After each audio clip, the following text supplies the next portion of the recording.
We're back with the spinnies. I don't have my gloves on. Hold up, wait a minute.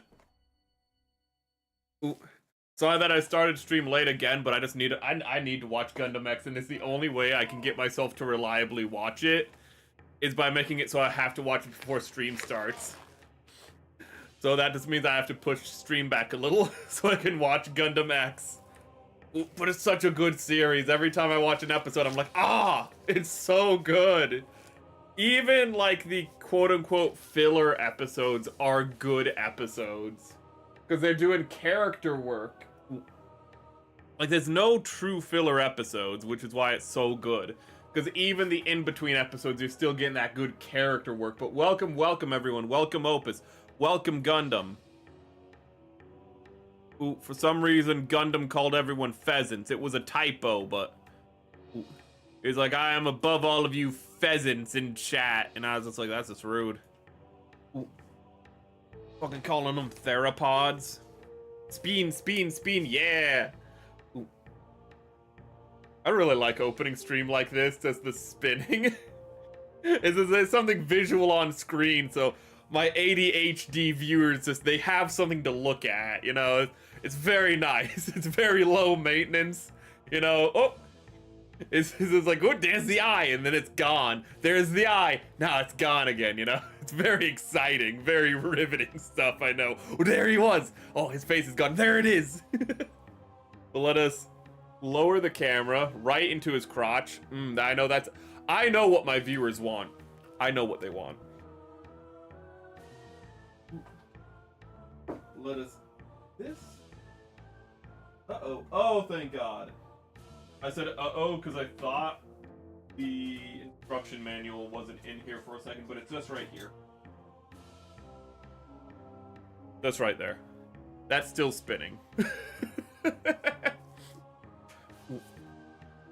I had something else to say before we start building and whatnot, but I don't remember what it was. I have a bunch of stuff written down, so it's not... I'm not want for topics. Stream elements. No, I don't care about you. Ooh. Oh, it was the fact that when I rebrand, I'm gonna have to like update a bunch of things and like update my OBS after not updating it for like a year and a half. And what all that mean, and I'm gonna have to like get new software and like new like integrated like just stuff for it. Welcome, Ricey. Welcome, welcome. You just realized? What did you realize? But I'm gonna have to just get all this new stuff, like find all this stuff. And by find, I mean I just have to go to Edda and go, Edda, how do I stream? How do I update OBS? Edda, how do I get chat integration into OBS? That's all that means. Ooh. If you ever stream, find a senpai, find an upperclassman or whatever you want to call them, and just rely on them for everything. I was about to say I feel sorry for any poor son of a bitch who would be my underclassman, like, quote-unquote underclassman, and then I just realized I do have somebody who is that. Ooh. Let's get... Oh! Jesus! Why are you so hot? Oh my God! I mean, this has been spinning for the last, like, hour. But wow! Like, the bottom of it is really, really hot. That is super concerning that the battery can get that hot. Ooh, that is... It's not like a heat that hurts you, but it is a heat that I was not expecting. New username is Seth King, and you're stuck in amber, which is yellow. Yeah. What about it? The king? No, it's not a King in Yellow reference. That didn't even come through my brain at all. We've read the King in Yellow, but that had nothing to do with the King in Yellow, actually. It's just the fact that it's a dinosaur, and it's like, how do I explain how a dinosaur, you know, survived 70 million years? And I was just like, he got stuck in amber. You know, he went to sleep under a tree, and then the amber fell on him, and then he woke up 70 million years later.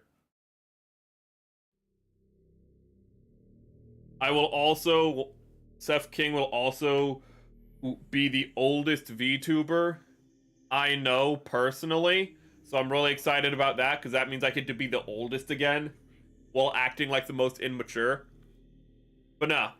The name itself, Seth King, is Pachycephalosaurus, so Seth, and then Draco Rex. So his full name is Joseph Ryusuke King. So Ryusuke King is literally Dragon King, and that's what Draco Rex means. So it's just a play on Draco Rex, which is a juvenile pachycephalosaur. That the King in Yellow would be a good alt skin though for him. Now that you say that, God, I didn't even think about that. You're the first one to bring that up. I never even thought of that. That's actually a really good thing to notice though. Brushes, brushes, brushes. Yeah, it's an accidental illusion. Do we have a bigger brush? Yes, we do. We're gonna want to use these brushes for the coating. Sadly, I was not able to do, like, anything off stream, but I do have plans. I said it on the Discord, but for those of you who aren't on the Discord or missed it, the plan is that for these parts, I'm gonna keep doing steel, gonna still do gold on the verniers. But I've been really struggling with figuring out what should the accent color... Like, we need a third accent color. We need something to bridge the gap between the steel and gunmetal, I should say, because the darker parts are being done in gunmetal. But, like, the steel, we're just going to call it steel for catch-all. For the metal, gold. And I realize a really good in-between would be bronze, because we have this little dude here to kind of help visualize. And so I think we were really struggling with figuring out what color to do, like the panel lining in these dark areas, like right here. I think bronze will be perfect. It won't be as, like, flashy as the gold, and it won't be as muted as the gunmetal. The only problem is it hasn't arrived in the mail yet. So we can't do any of that today, and I'm gonna have to do it off stream over the weekend, sadly. Red. Ooh. No. Red would go well, but thing is that red and green are so ubiquitous with Christmas that I'm always very cautious about combining those two colors. Now that chat has known about it, everyone will be driven by insanity slowly. One thing I always like about the King in Yellow is I kind of wonder, is it's like, were they already crazy? Because it seems like a lot of the people in that story who go crazy were kind of already there, to be honest. They seem like they were already having a hard time of it. Let me see if I can find that's white paint. Oof, I really need to set up my paints before stream. So that's tape on that. There's natural steel. I forgot to do a poll, and do I have any polls in my back? I have a backlog of polls. Hold up. Reach out. No, that's for collabs. Now, viewer's voice. That's for next week. Favorite dinosaurs. That's sketch practice. Where is the live stream polls? There they are. I've not started Epic of Gilgamesh yet. I have started it, but it's going very slow, I should say. Purple, gold, and green are great colors, too. I would use purple if there were, like, areas to complement the gold with it, but I don't think I'm going to be doing that. So that is true, because it's a yellow and, it's effectively an off yellow and an off blue when you use it like that. They do go well together. And this is my gloss varnish, not my thinner. I thought, oh, here's the thinner. I put it over here. Okay. Oh, purple has using sign of power for Rome. Yes, because it was a rarer color. It was a more rare color, and it was nice visually catching. if I remember correctly, back in that day, how they got the color purple, and to this day, the specific shade of purple that was used for Rome royalty, they got it from, I believe, shellfish, which is a very broad term, I just realized, because from cephalopods, so from like sea snails or something is how they got the purple color. Let us get water in here. Alright, oh god, that reminds me of one of my favorite facts about dyes. About colors and dyes. Just check the red Gundam runners, and I forgot it has a whole booty real grade pre-molded joint runner. That is the red Gundam? I have that if you're talking about the GQ red Gundam, but that is surprising to hear.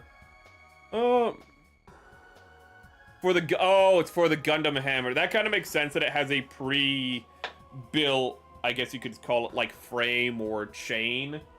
That kind of makes a little more sense that the Gundam hammer has that. Because it'd probably fall apart if they didn't do it like that, and that'd just be a whole issue in and of itself. Let us flip this. Ooh, you can't see that, but that's just the paint. The paint, whatever, the paint paper. Ooh. Let's see here.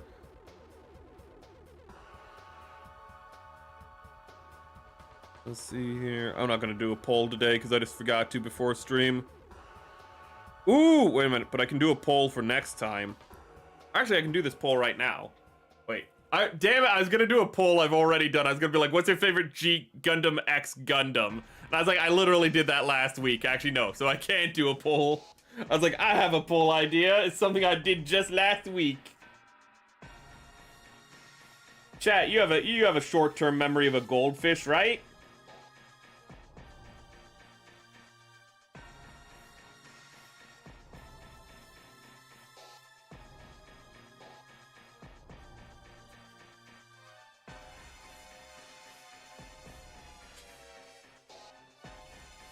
We're not overly thinned like I did last week. I will say the gold paint actually applies really, really cleanly. Ooh. I think it was also just the plastic, though. I think the orange plastic Vernairs, their plastic does not seem to hold. Let me show you. This plastic just didn't seem to hold the paint as well. Let's see if that was the case, though. No, it's just a fact I had it too thin. You can see how it's on that a lot better. And don't worry, that's not going to be visible when we build it, so that's why I did that. Ooh. The new Tifa kit is... I thought that was a new kit, and I meant to comment on that. But, yeah, the new Tifa kit is the correct scale to use the GX cannon. Ooh. Yeah, that... Ooh. Normally I don't care about getting gunplug girls, but the Tifa model looks really nice. And if I see that in the wild, I will almost certainly pick that up. Tifa's a very cute character. Very nice, innocent character.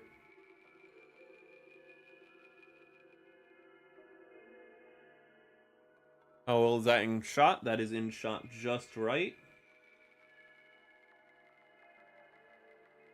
Ooh, I just realized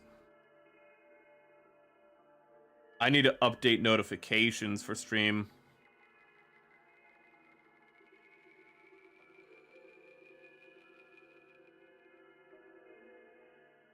Let's get... Okay, so this is actually a little more complicated than I thought. I'm gonna need to use a smaller brush on the rim. That seems a little too... Okay, this actually, I thought this was the smallest brush, but it's not, which is actually a good thing. That's a lot better. A lot cleaner. There we go. A little messy. That's why we do second coats. But yeah, I did see the Tifa model. It looks really nice. It looks really nice. Yeah, because we don't have the bronze paint. I can't do the prep on these parts, which I kind of already did here, but I'm just gonna paint over this. But we can't do the prep on these parts. I actually can't paint over this. It would be better if I cleaned it off. Then I need to find the toothbrush to clean it off with. Wait a minute. I'm running into issues very quickly. Oh god, this build is surprisingly a headache for no fault of its own. I want to make that perfectly clear. This is 100% on me, but this kit has already become a struggle for me. But there's the toothbrush. What I need to do is effectively just wet a toothbrush and then just clean it. Whoop! Don't get water on that.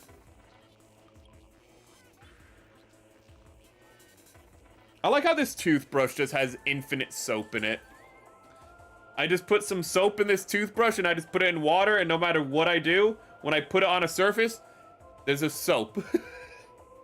No matter how long it goes, there's always soap.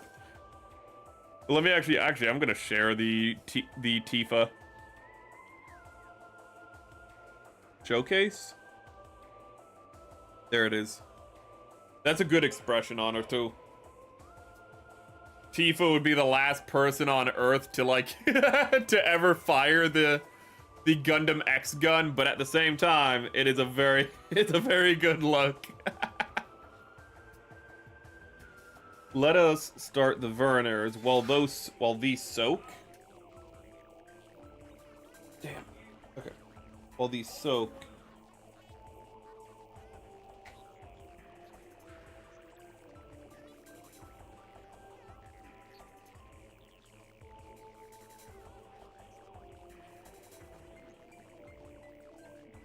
Okay. The paint is sticking a little bit better now.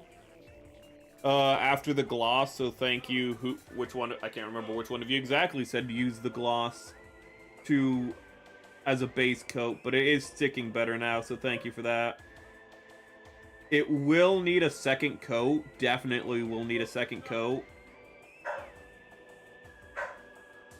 But we're a lot better off.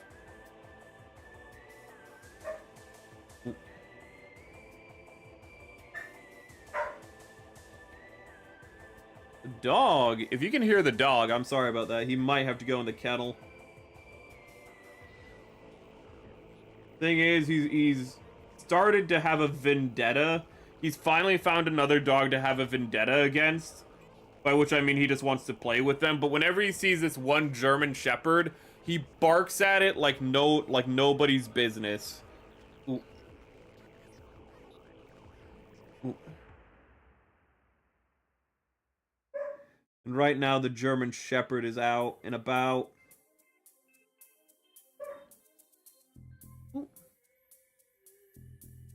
I'm just going to be a little extra liberal here and hope it's a good idea. I don't know if it is. Okay. Let me go to the topics. What was that? Oh, Tomoyo Mari is streaming. Good for her. Viewer's voice.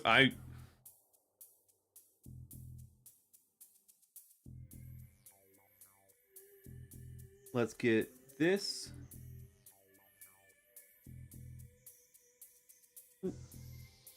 I do hope the gold isn't too ostentatious for this kit, because this is a grunt kit. We're only doing it on the Vernair, so I think it'll turn out actually really nice. There we go. You're back. Welcome, welcome, Gundam. God, while I was watching Gundam X today, the Playboy character like wakes up in like just a strange woman's bed. By strange woman, I mean just like somebody we just haven't seen before. And actually how the episode starts is with the camera panning over her while she's in her bed. So of course, like, I'm watching it and I just immediately go, a babe. But, ooh. it just opens up on this woman. She's just sleeping in her bed, and I'm just like, why are we focusing on this woman? And then it turns out, like, the pretty boy Gundam pilot, the one who pilots the Leopard, who he just slept with her last night, and it's like, oh, okay, so like that's just his character. He's the playboy character.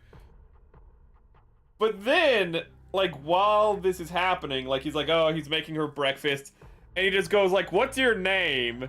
And she's like, oh, I didn't catch your name either. And I just had to stop the episode and be like, is that a thing?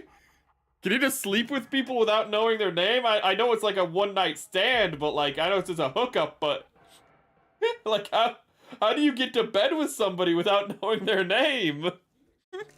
Am I too pure? Am I too innocent? How did you get all the way to bed without knowing the name?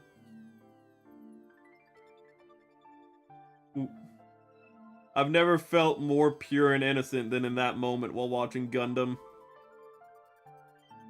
Like a little babe.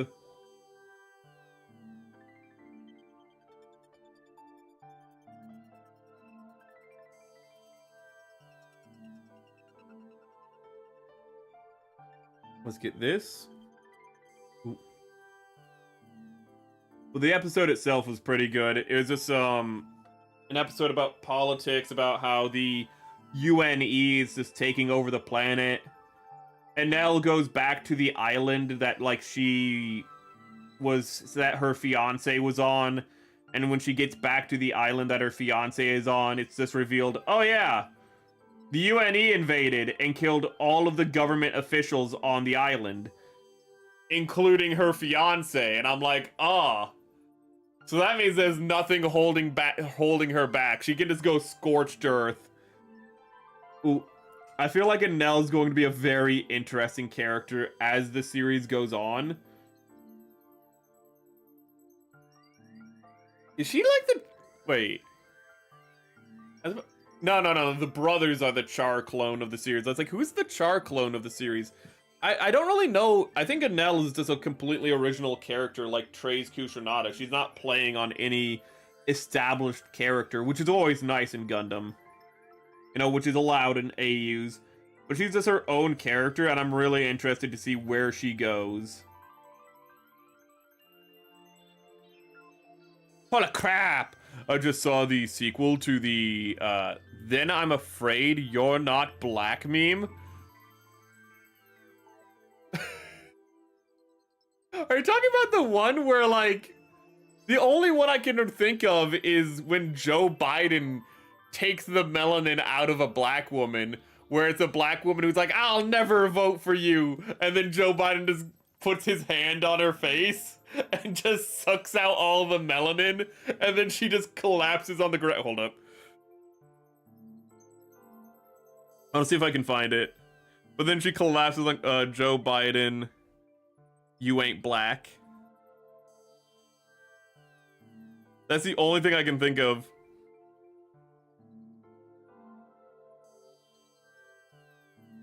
And that's the interview. Come on.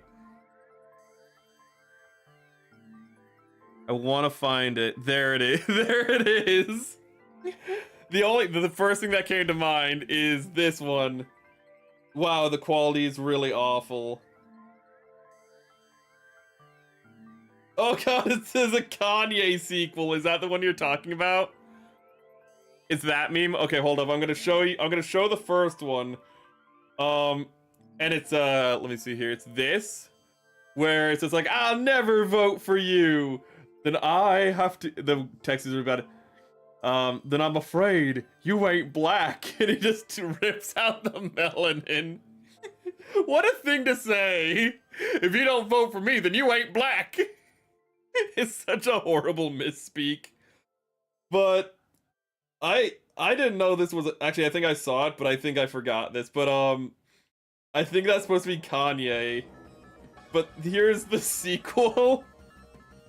Unlike a few notable exceptions, it seems you ain't black either. Ooh, you may be right, 'cause I'm a dragon! Kanye. I don't like laughing at Kanye because when he's being silly, when he's being very, very insane, it's because he's literally insane and he has like... Kanye has mental disorders and he needs to be medicated. And I feel terrible, but at the same time, I feel terrible for what I'm about to say, because when he's not medicated, it's really funny. Because he is just going to say the most effed up shit that you're like, I can't really, like, you're like, that's a bad thing to say, but also you're literally crazy right now, and I can't really hold you to account outside of the fact that you're not taking your medication. Kanye is, an interesting human being. He needs somebody to make sure he's taking medication. He needs that medication. He needs it. Stream Talk sent the original there. Ooh. I know it's just the same thing, but I'm just gonna double check it. I'm a dragon.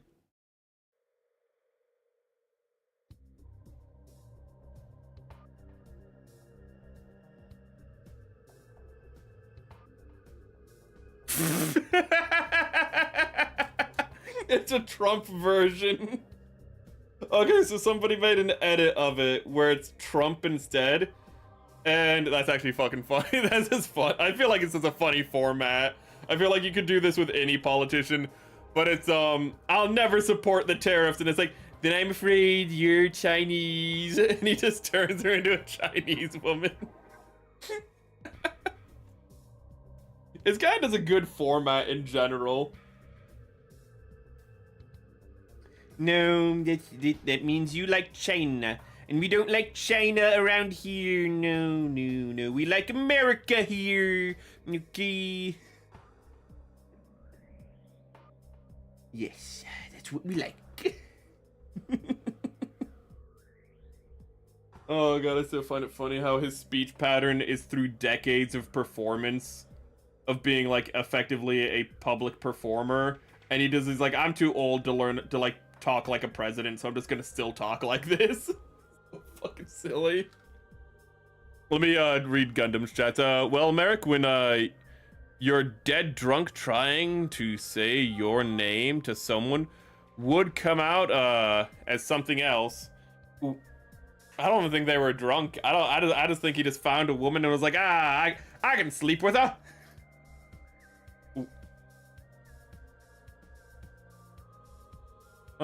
I think he almost abandoned. There was a blonde. Guess their gender, Merrick? What? What?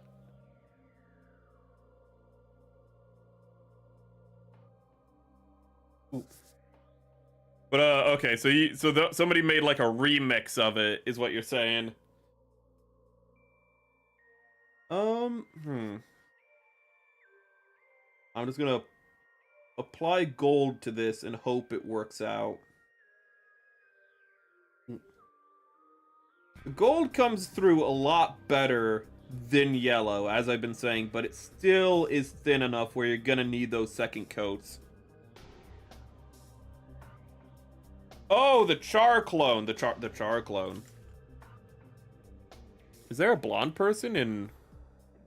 I mean, the Airmaster pilot is a sandy blonde, but that doesn't count.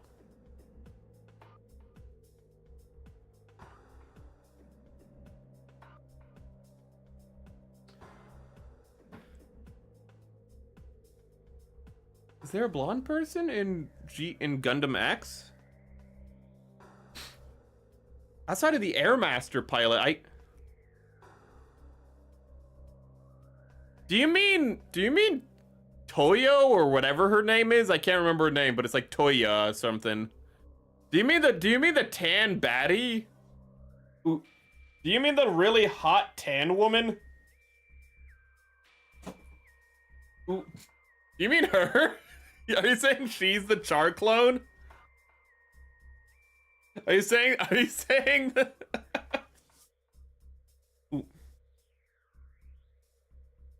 Well, I'll look it up real quick. Because again, that's like the only person I can think of who's like blonde in the series, who's like a true blonde. That might be a dye job though. But That's the only person I can think of. And these paints are dry. That's wonderful.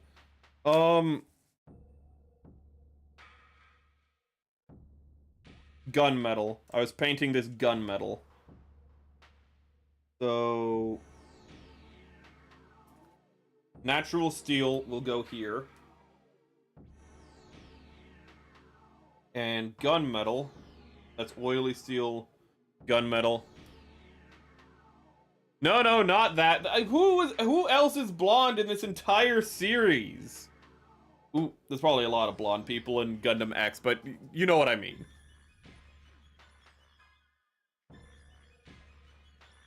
I mean, I almost called them twins. They are not twins, but the brothers are definitely the intended Char clones of the series.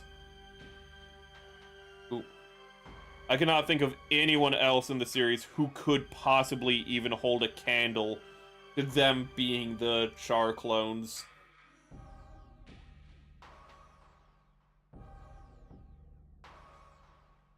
Let's get that second coating on.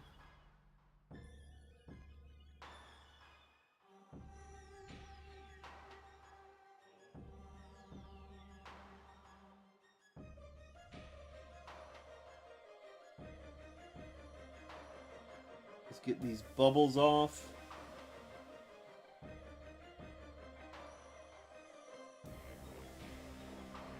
No, I don't like Bubbles. Actually, that's not true. Bubbles is probably my favorite Powerpuff Girl. Bubbles is pretty base. Ooh. Ooh. So to be fair, I mean, she doesn't have a lot of competition. You have the smarmy know-it-all of Blossom. You know, nobody's favorite Powerpuff Girl is Blossom. She's a smarmy know-it-all. And then, like, Buttercup is just like a little edgelord, so, like, she's cringe, let's be honest, okay? Buttercup is cringe. Bubbles, though? Bubbles is cool. Bubbles is probably, like, unironically the strongest of them. Ooh, but she's just like, she'd rather be cute. No me gusta.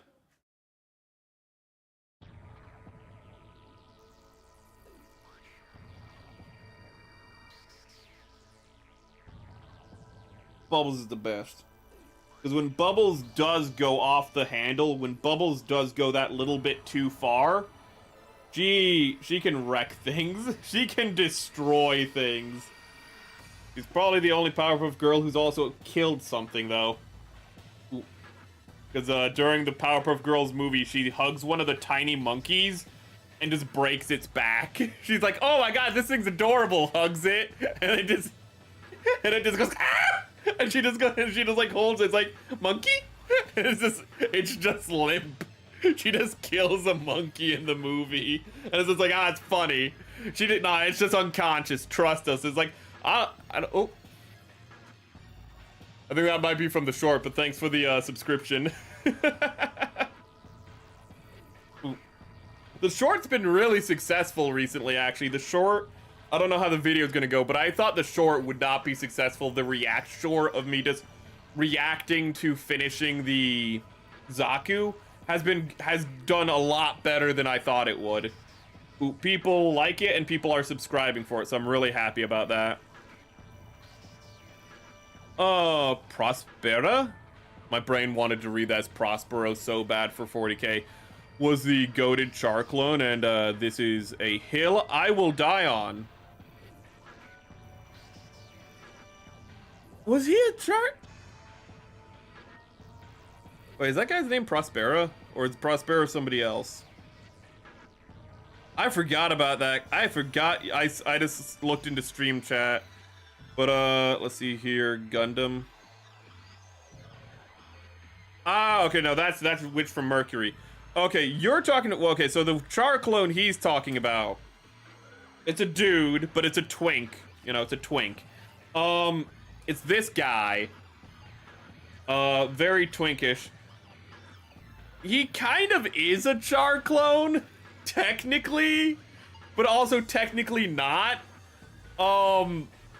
He's like a temporary Char clone. He's like a you know, part-time Char clone, effectively. He's honestly, Glemmy's more of a Char clone than he is. But that character is like the rival for a bit. Ooh. He's more of a he's more of a Quattro than a Quattro, if you know what I mean.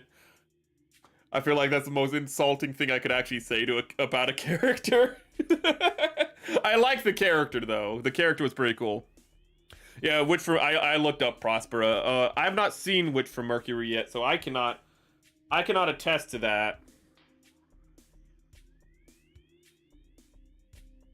Ooh.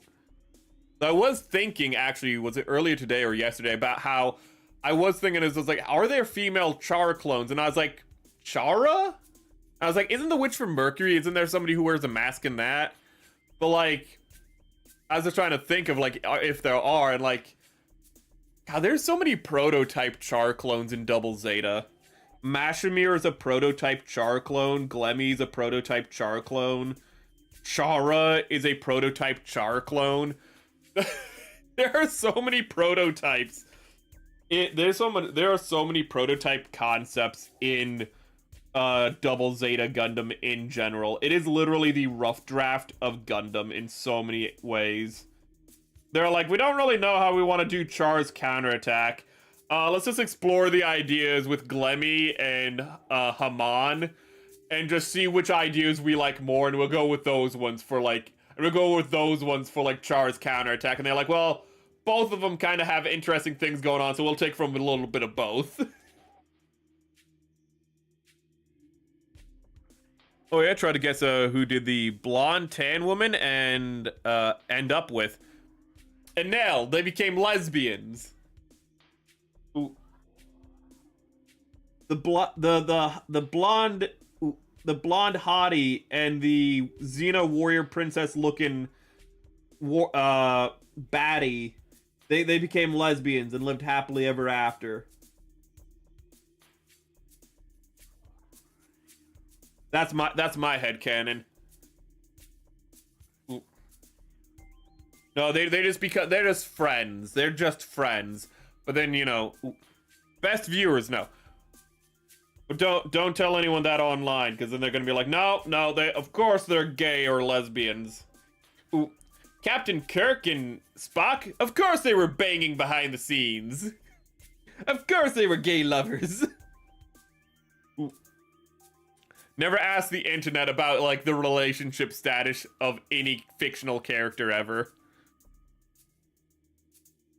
Bubbles is very, yeah, when she locks in, Bubbles locks in, which is why she's so dangerous, because it's very funny when she locks in. It's played up for comedic effect when she locks in, because it's such a 180 from her character.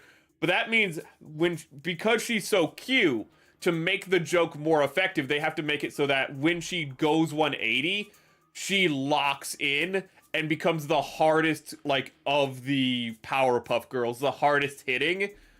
So that's kind of why she's a strong. Oh my god, I remember when she actually did that. When the other girls were like, oh, you're like so weak, you know, like we can do the training room at higher levels than you, but like you have to be at level 2 or 3 to do the training room. Ha ha, you're so weak, Bubbles. So Bubbles just locks in and starts doing the training room. She pretty much just goes in the hyperbolic time chamber for Powerpuff Girls for like 5 years. For like 5 or 10 years by herself. Comes out and is just like, I can destroy the world. I forgot about that episode. But she got made fun of once. Locked in and became the most powerful Powerpuff Girl.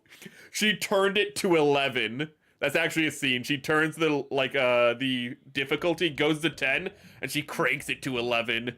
Nice Spinal Tap reference. Very cool. Very cool, Craig McCracken.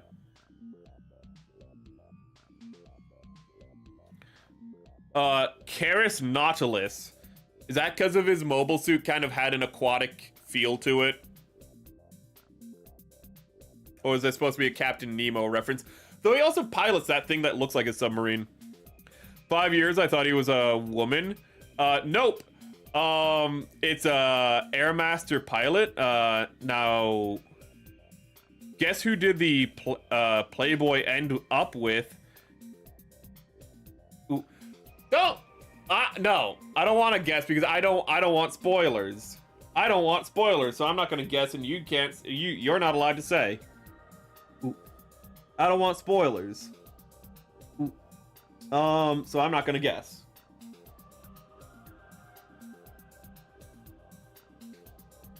I want to be surprised because I really like this show. Normally I don't mind spoilers, but here I want to be like, no, I don't want the spoil. I don't want the spoilers. That actually made my brain go off track for a second. Oh, you saying for 5 years you thought Nautilus was a woman. I still don't know what gender Nicole is. You might be like, the character's name is Nicole. How do you not know their gender? Listen, I don't know. Listen, dude, Camille's name is Camille. He's a dude. Then again, I've actually never known a woman named Camille. Outside of Camille Pagula, but you guys don't know who that is. But outside of Camille Pagula, I've never heard of a woman named Camille. I've only known that as a man's name. I've only ever known Camille as a man's name, so when Camille's like, oh, everyone like, look, my name's like, I'm a dude, just because I have a girl name, and I was like, Camille, you have a guy's name. Ooh. You have a gender neutral name at worst. Stop being a little annoying about it, dude. Ooh. But I still don't know. I still don't know what gender Nicole is, and it's like, Nicole's a woman. Probably, but like, I keep forgetting. Nicole from Gundam Seed. I don't know. I don't know. I keep getting confused, man. All the characters are so gender ambiguous in that series. I just look at them and like, I don't know. Is Athrun a dude? Or is Athrun a woman? I don't know. I don't know any of the genders of these characters. Have you seen the character designs? Welcome, Storm, by the way. Sorry that I left you hanging. Yep, that's what I was referencing to. When I say welcome, you've been here, but I just haven't, I don't think I welcomed you when you got here, though. But sorry for leaving it hanging. Referencing to, coming into the room, sitting on top of a pile of monster gore and playing with her dolls. Oh, yeah. Bubbles is hardcore, man. Bubbles is my favorite one.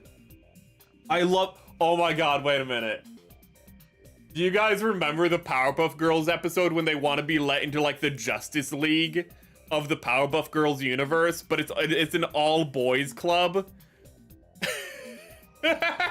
And they're just like, well, no, you can't be superheroes because you're little girls or whatever. You know, now go play like, you know, with makeup and dollies at home, you know, like this is a man's sphere. And like outside of, you know, the like dated, like, you know, preachifying of the episode's really funny because how it gets resolved. That episode is resolved because Clancy Brown, it's Clancy, you know, Mr. Krabs, voices, I think the character's name is like Masculinimo or something. It's some kind of play on masculinity, but it's literally a muscle car transformer that, like, it's a muscle car that transforms into a person and just he gets empowered by sheer masculinity. So all the masculine heroes go to fight him, but by fighting him, they're being masculine, strong, and cool, which makes him stronger. So it's just like, you cannot beat me because your masculinity only fuels mine. And it's so stupid. But Powerpuff Girls just had really clean writing, so they can make something that sounds really stupid be super funny. But how he gets beaten is by the Powerpuff Girls, because them fighting him doesn't fuel his like masculine leeching. But also, their final attack, they only do this once in the entire series, is the Powerpuff Girls come together and go so fast they create a fireball. And then the fireball forms into the shape of a kitten. And then the kitten rubs itself on the villain, on the like masculine, on the super toxic masculine villain, and he goes like, I can't take this, I need to leave. And it's just like, the double entendres and innuendos in that scene are so messed up considering the context, but so funny. The guy gets a little bit of feminine attention and he's like, I can't do this, I need to leave. I can't do this. This is not nearly gay enough for me. I need to get out of here. I'm scared. This is way too hetero for me. It's such a good episode.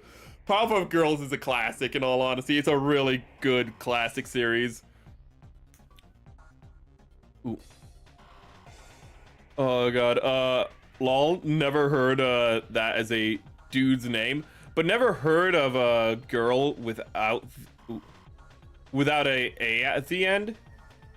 Okay. Yeah, you mean like Camilla? Ooh. That's also true.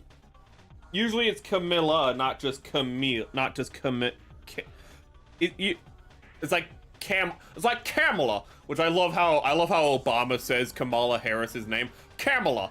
But usually it's pronounced. Usually the name is Kamala, which is why Obama says Kamala instead of Kamala. Kamala. It's very funny. It's very funny to me. It lives in my brain rent free. Kamala Harris. Kamala. It sounds like he's about to say Camelot or something. But good lord, but that's true. It's usually Camilla. Almost said like Cruella de Vil. Cruella is a completely different name. There's a character. I think there is a Disney character though with the name Camilla. There's a Fire Emblem character with the name Camilla. Okay, that's who, and I can't remember them. But yeah, usually it's not just Camille. And it's really how it's pronounced. It's the fact that it's not, it's the fact that it's Camille is a far more masculine pronunciation of it. Carmelaz. Oh, would like to, welcome land, welcome, hello. Would like to think of it's because Camille becomes a common name as a woman in the future.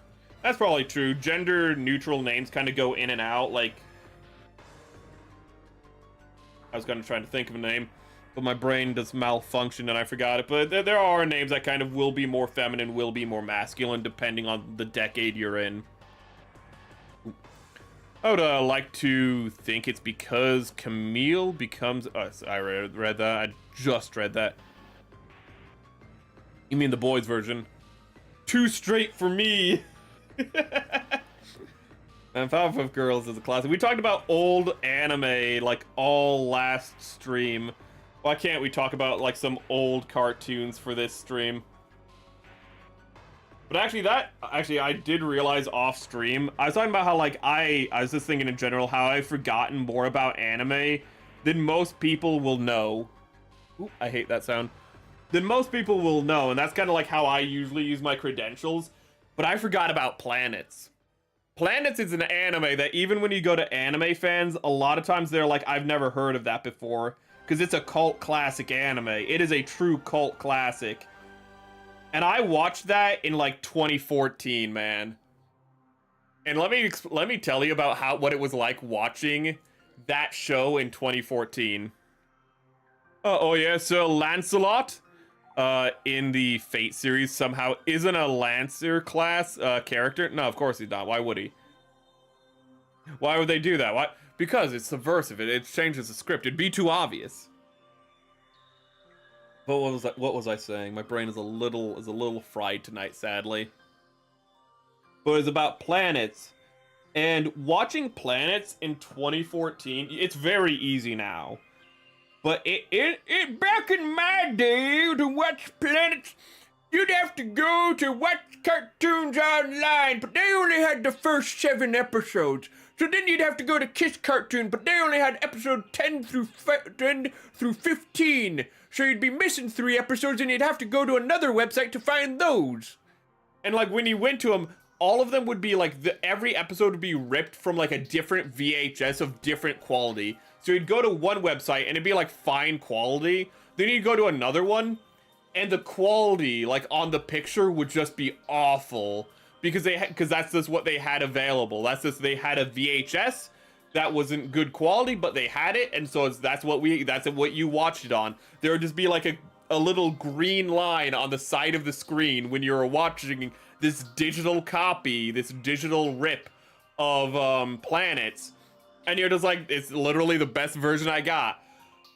I remember those days. Planets was the first anime where I'm like, it's hard to find the whole thing in one piece. But it was worth it, because Planets is really, really good. Ooh. It's a really good hard sci-fi. It's literally just like, what if we just had blue-collar workers, but in space? And for most people, that's like, that sounds really boring. And for me, I'm like, that's really cool. What if we just had garbage men in space? And everyone was like very over the idea that they're in space. They're like, yep, this is where I live, this is where I work, whatever. Very much like Planets. I like how, at the end of the day, everyone's still human, everyone's still people, they're still recognizable. Like, you can almost like see people, they can remind you of people you would know in your day-to-day life. But then they're in circumstances that, to a modern perspective, are extraordinary. The fact that, you know, they have to go into a space shuttle, you know, fly out to a satellite, and then push the satellite into Earth, into, like, lower orbit, so it burns up in the atmosphere. And that way it doesn't create space debris and cause, you know, like, you know, and that space debris doesn't hit, like, a shuttle and cause a disaster. You know, like, that's their entire job.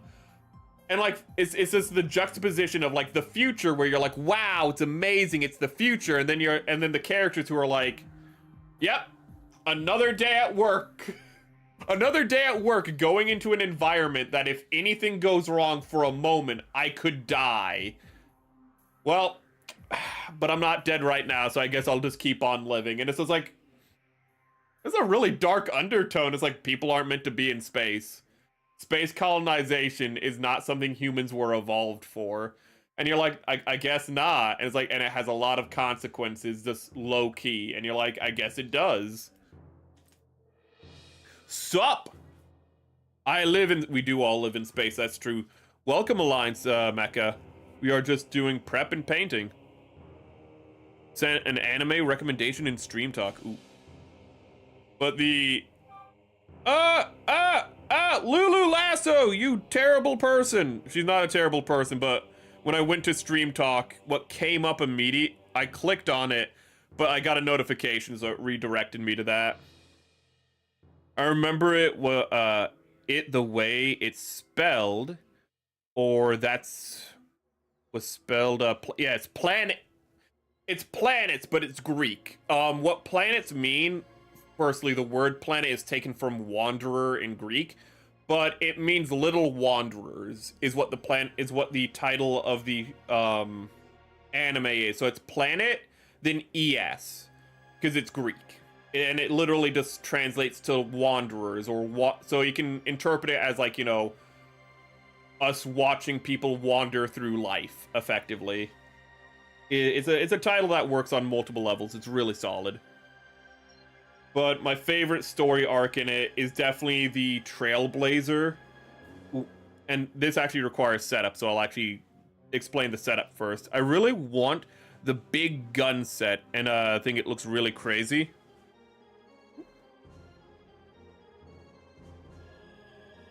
Share. Oh, wait, you mean the Geara Doga big gun? That's a not Bandai Limited, it's a base limited. I would like that, but at the same time, I've built the Geara Doga, and the Geara Doga is just so old that I'm like, I'd be okay with not rebuilding another Geara Doga. If I could just get the gun by itself, I'd probably buy it, but, like, I'm not gonna build a whole nother Geara Doga, in all honesty. But the setup, you know, I have no idea which one I've done the 2 coats of painting on, and which one I'm currently working on.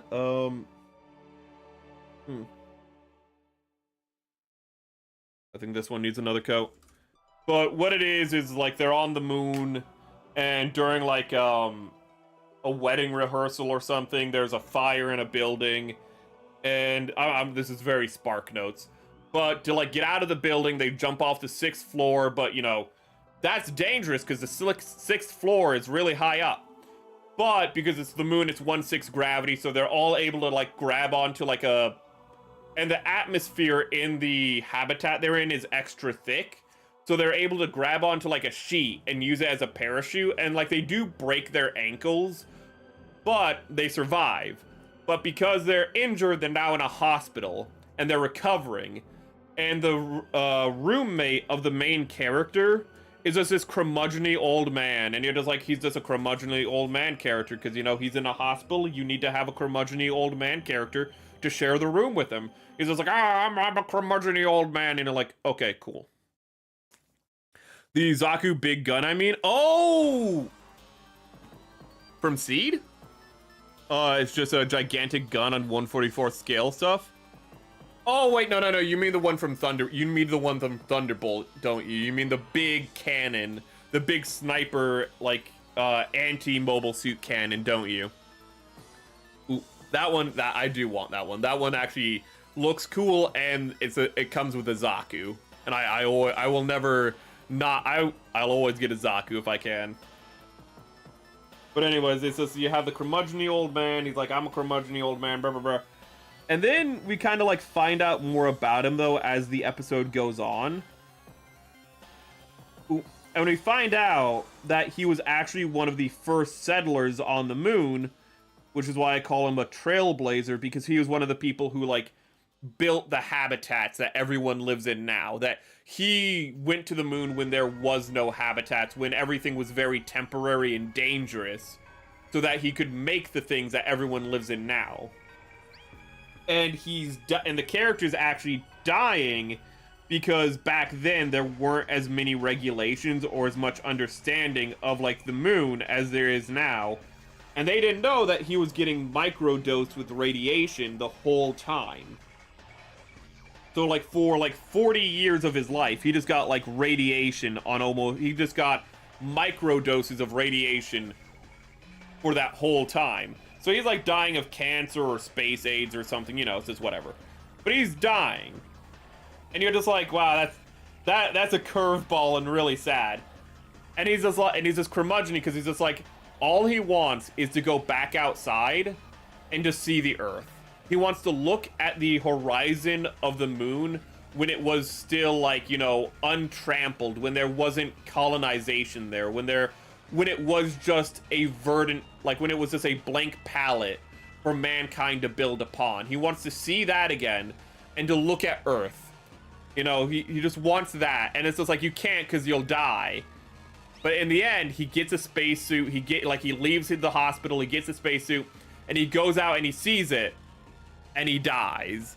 And it's just like, that is really sad. like it goes from like this kind of stereotype of like, oh, he's the curmudgeonly old man, to like, he's just a guy who just wants to die on his own terms and wants to remember, you know, where he's come from in his long journey. And you're just like, God, that is hard-hitting stuff. Ooh. Planets is a good sci-fi. Yeah, okay, so it was the anti-mobile suit cannon. And I think that is good, so we're gonna put that there and get out this. Now, sadly, I don't have the bronze, so I can't do the prep for this today. So that's just not available. Ooh. Oh, wonderful, that fell on the floor. Something we can do on stream is we can clean up this mess of a prep. We can just get out the polishing stick and clean it up. It's got restocked recently. Yeah, I heard that it's I heard that it was getting restocked this year, so I'm happy to hear that it did. So it might hit the US stores soon. I need to go to a store. Ooh, God, I'm so unreliable in getting to a hobby town. The best place I can go to is a hobby town, but it's like sometimes I can go to this hobby town like multiple times a month. Other times it's like I can go there once every like 3 or 4 months. And sadly, it's looking like it's the latter, which is annoying because there's a bunch of GQ kits I'm really interested in.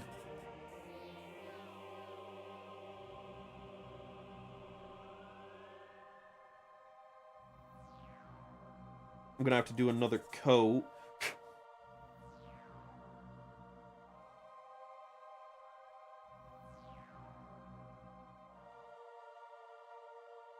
But I'd probably pick that up if I saw it, in all honesty.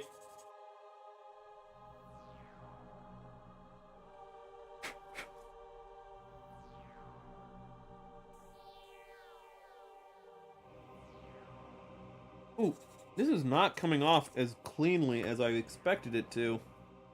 I'm not sure if that's the paint or the geometry, though. Let's get this clean. I am not liking how this is going.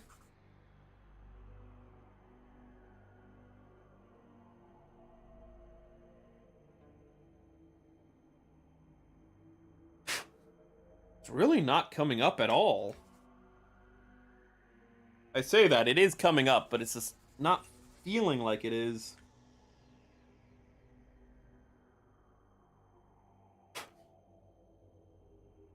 Well, these parts are clean as a whistle, but maybe it's an angle thing.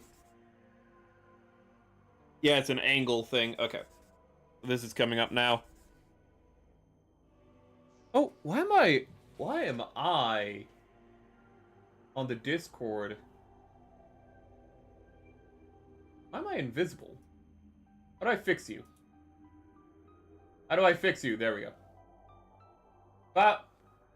When did that happen? Wait a minute, it says I'm streaming.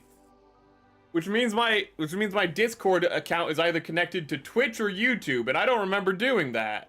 When did this happen? Wait, when was this allowed? That's something I've been trying to do in the past, but I keep forgetting to do. Let us get this to clean off the piece. It's gonna need a lot of polishing after this. Ooh.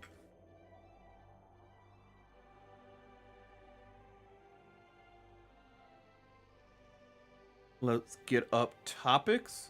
There's a lot of things. Oh my god. I was actually thinking about, for anime, how that, like, I don't watch every genre of anime. And some people will be like, you're not a true anime fan if you don't watch every genre, and I don't subscribe to that at all. If you just want to watch like a handful of genres, that's fine. Like, don't get me wrong, I like, you know, Japanese Seinfeld, but I'm not always in a slice of life mood, if you know what I mean. But that being said,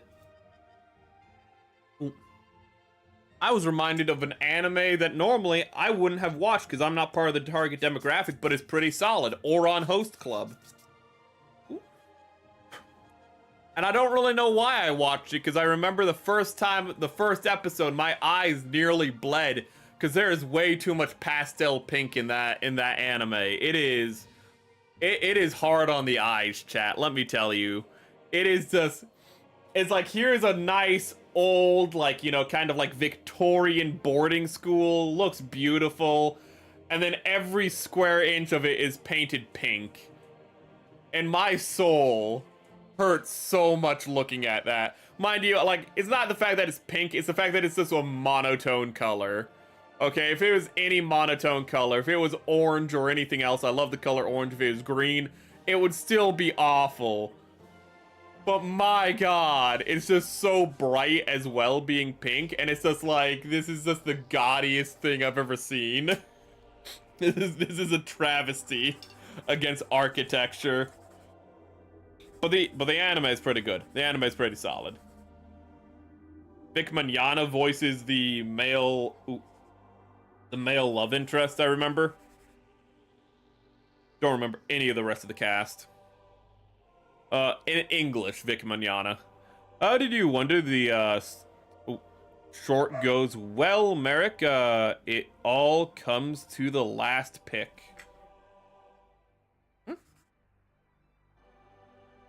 How did I wonder? It always come. Ooh. I just thought the short was. I thought it was too long for a short. Was kind of more my concern. Because all my other shorts that had been successful were like 30 seconds to 40 seconds. So just dropping one that was, you know, like 2 minutes long is like, ooh, that's a lot longer than what I normally do. So I was just more worried that people wouldn't be as receptive to it. But people were very receptive to it. You know, what I'm learning is, with this, that the polisher is not a cure-all. Is I cannot overly rely on the polish. Which is really annoying, because I like over-relying on the polisher, but I've learned a lesson today, and that is why we do this on stream. We do this on stream, we do the prep on stream, so that way you can see what I do wrong, and not do it yourself. And if you don't build gunplay, you can see what I do wrong, and then go, oh, thank God I don't do that. Thank God I don't build gunplay, I'm not a moron who's messing this up on stream.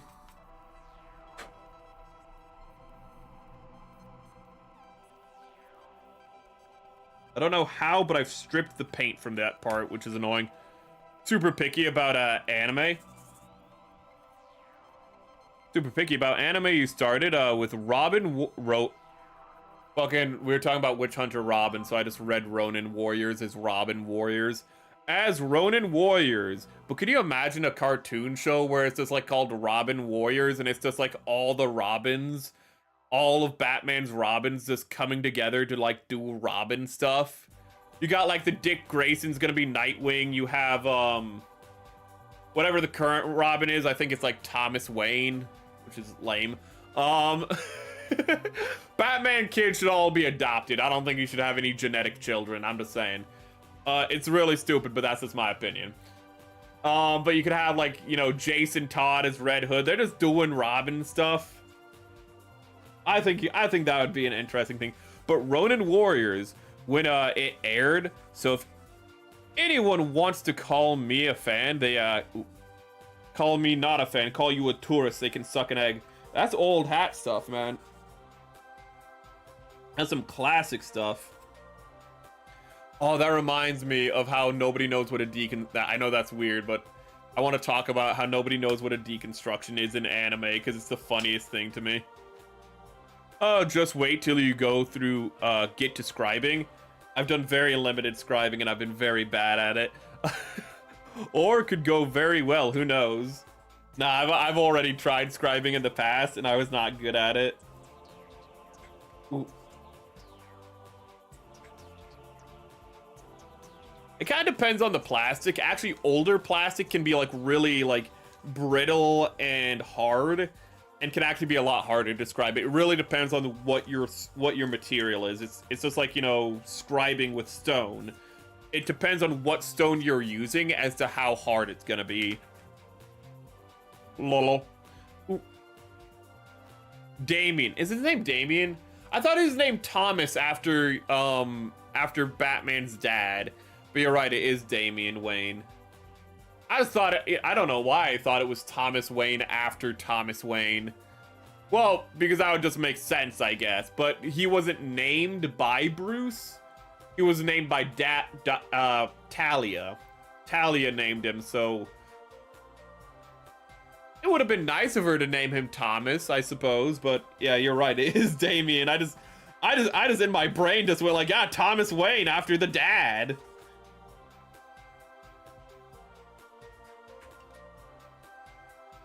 Batman never have a daughter. I'm just gonna assume her name is Martha.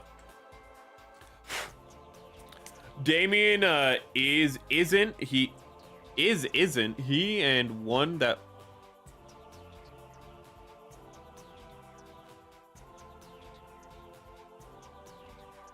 so there's a lot more to Damien is what you're saying to me. Okay. Ooh.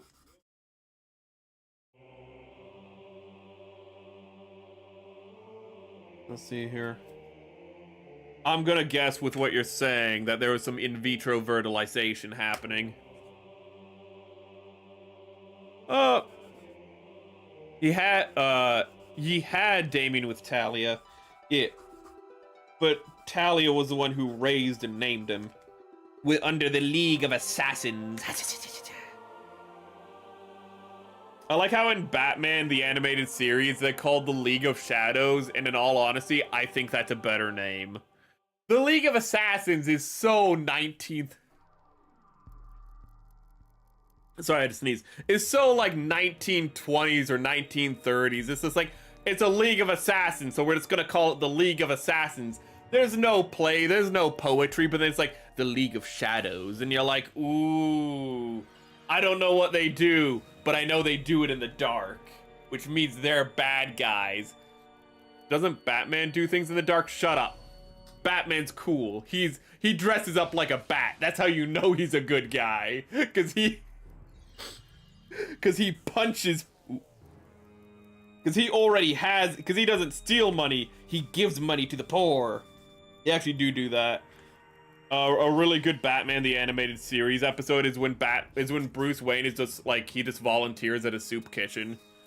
I love when people go like, Batman, like he just punches poor mentally ill people. No. Pretty much all of Batman's rogue gallery, first and foremost, are rich because they're all they're all successful career criminals. So they're all like, he's not beating the crap out of any poor people. You know, he's beating the crap out of the most successful criminals, and they are not poor. But like Bruce Wayne does so much for Gotham. He funds so many, like he funds so many things. Like so many charities, so many hospitals and whatnot, and people are like, oh, I might have to get the dog.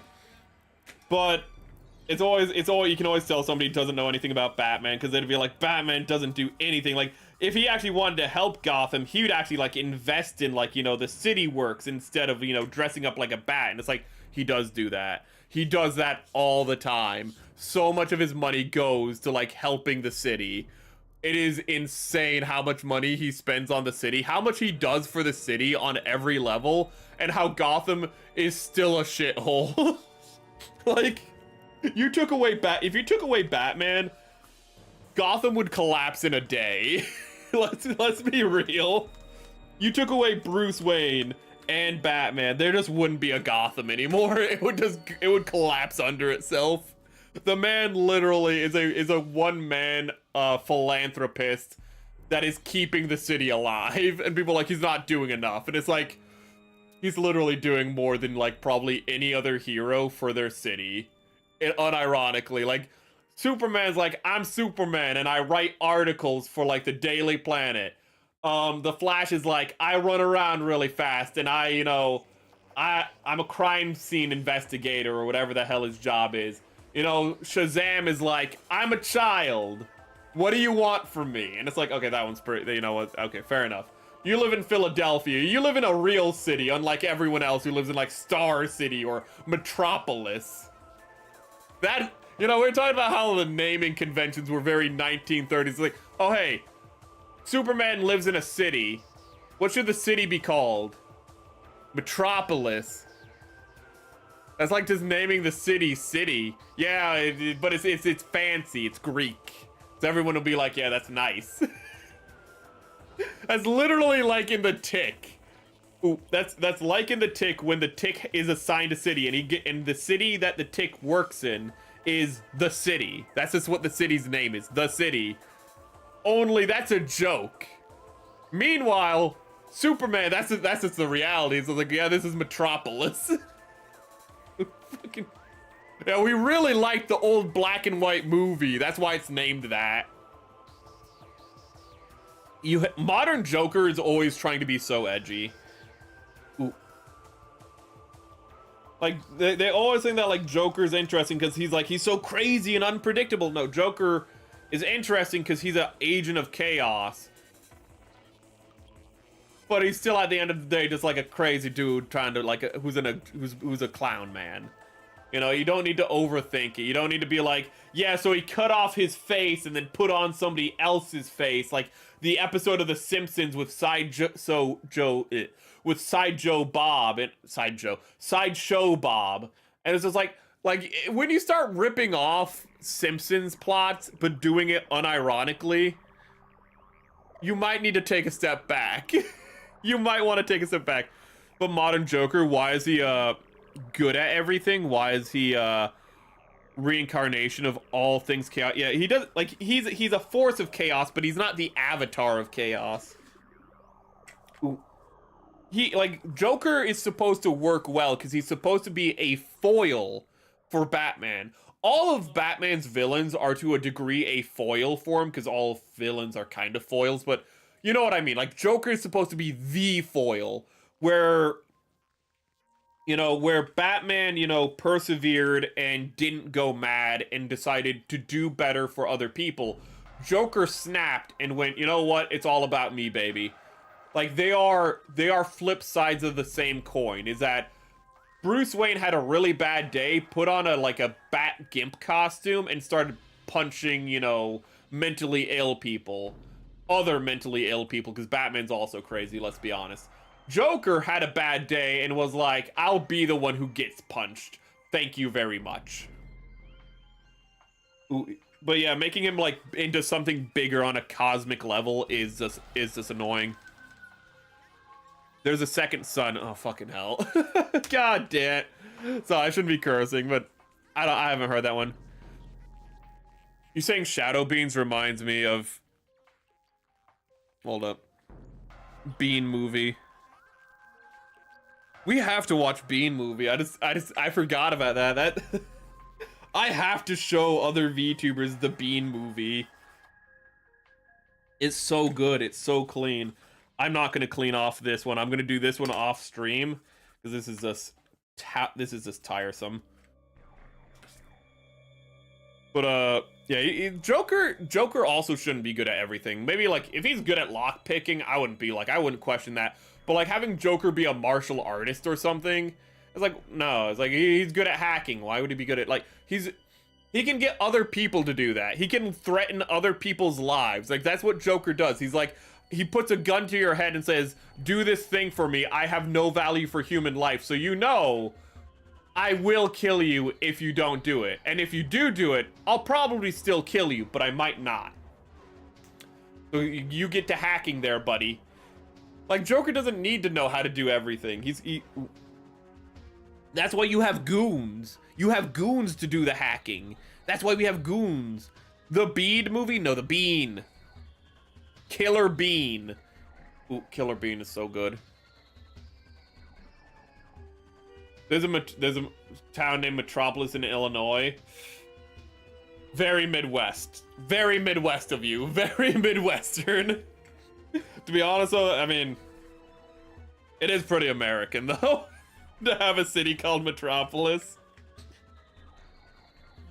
I'm complaining about it. Ooh. But it is one of those things that when you look at reality, you're like, no, people are like that. They would just name a city Metropolis, because as you said. But it's like how in America, there's 20 cities called Portland. There's 5 cities per state that's just called Portland in the US. And you might be like, even the landlocked? Yeah.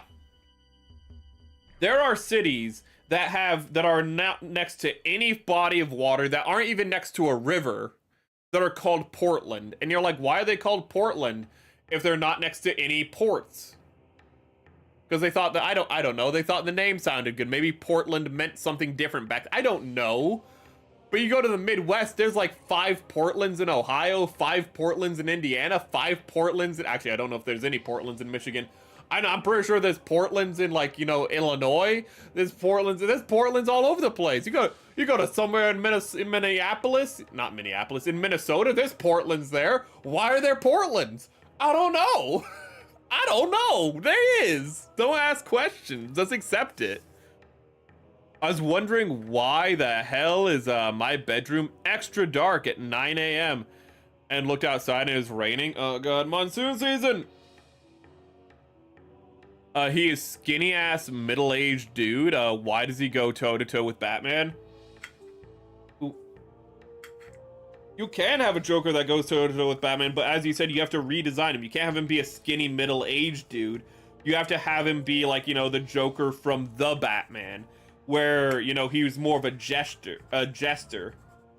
Which is something that I kind of liked. I liked how The Batman was willing to, reinvent Batman characters, because they were following up Batman the Animated Series, so they're like, well, we can't do that. So we just pretty much...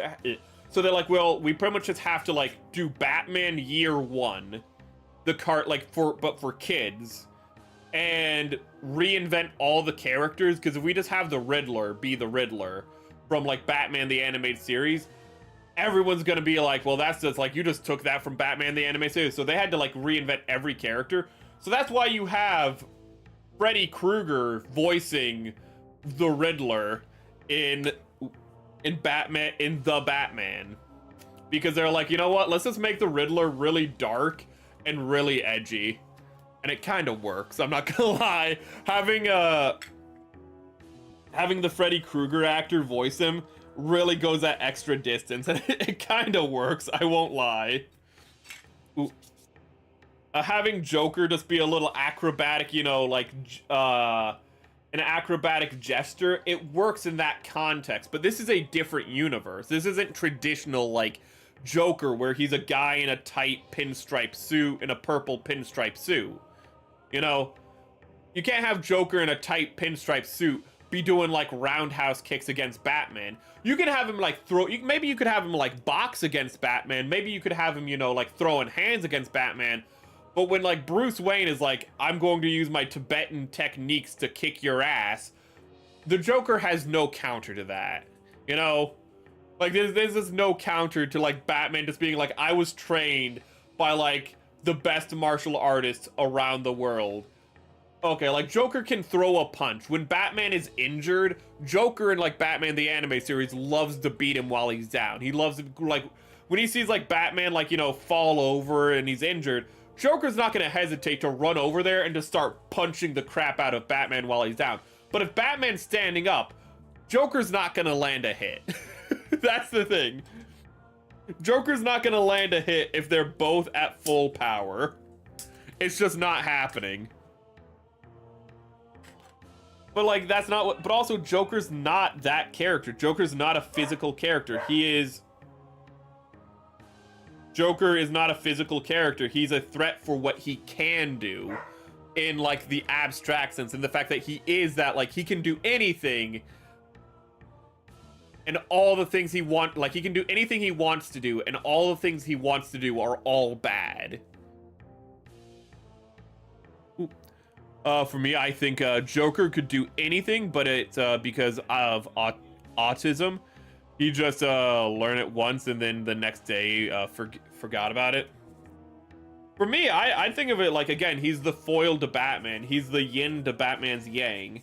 So I don't mind like Joker with prep time. Like Batman, like you have Batman with enough prep time, he can do anything, is like the joke. I don't mind that being a thing with Joker. If you give Joker prep time, he can also do anything. But where Batman will follow through, Joker will always get antsy. Joker will always rush that final step because he has no impulse control because he's crazy. He'll go that extra mile and screw himself over, though.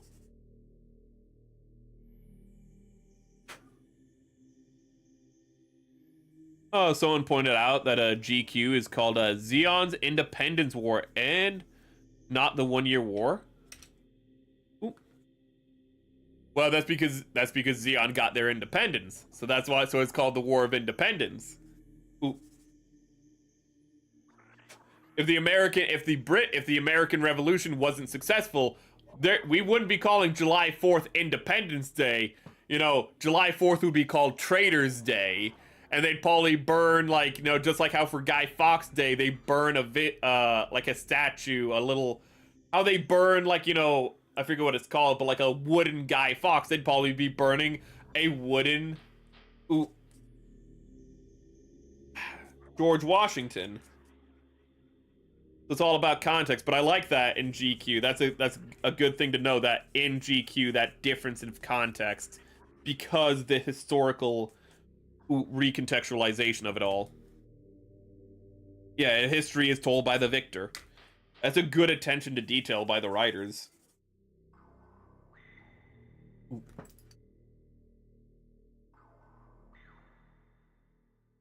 Man, talking about The Batman, I was going to talk about more anime but I guess we're just talking about old cartoons today. Talking about The Batman reminds me of how Batman had just an AI was one of his villains at one point. There was an algorithm who wore a duster jacket because fuck you, why wouldn't you? Sorry for cursing, but I still find it funny. There's a robot in the Batman, and the robot, like, doesn't wear any clothes except for just a trench coat, like a duster, whatever you want to call it, just a long coat. And it looks really cool. And it's like, why does the robot wear a long coat? And it's like, it's literally like, I think it's for like Teenage Mutant Ninja Turtle rules. It's like, well, if the big monster is in a long coat with a fedora or a trilby, then nobody can tell it's a big monster, you know, because everyone sees the hat and coat and they're like, no, it's fine. I think that's literally it. It's just like, it just put on a coat and it's like, everyone's just like, okay, that's a person now. That's a human with a silver face and glowing eyes. That's a human. But I remember the robot is like one of Batman's hardest villains because it's just an algorithm. It's literally an AI, and it just goes like, yeah, I just used an algorithm to figure out you're Bruce Wayne. Get wrecked. Like, it just goes to the Batcave and like catches him off guard, which is always fun. But it's just like, yeah, I just used an algorithm. You're Batman. Sorry, I used an algorithm. I know you're Bruce Wayne, so I just went to like, so I knew like, you know, you just put your cave here. Because like all the sources show like whenever Batman goes, that he always goes in one direction. That's to Bruce, like at the end of the night, whenever there's sightings of him, you're always going to the east. What's to the east? Wayne Manor. I know you're Bruce Wayne. You're going to Wayne Manor. The Batcave is in Wayne Manor. Get wrecked, nerd.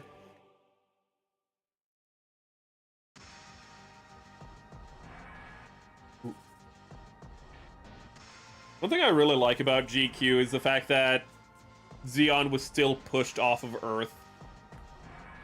Ooh. I like how GQ acknowledges that, like, that was just impossible for Zeon to do. Zeon could never hold Earth.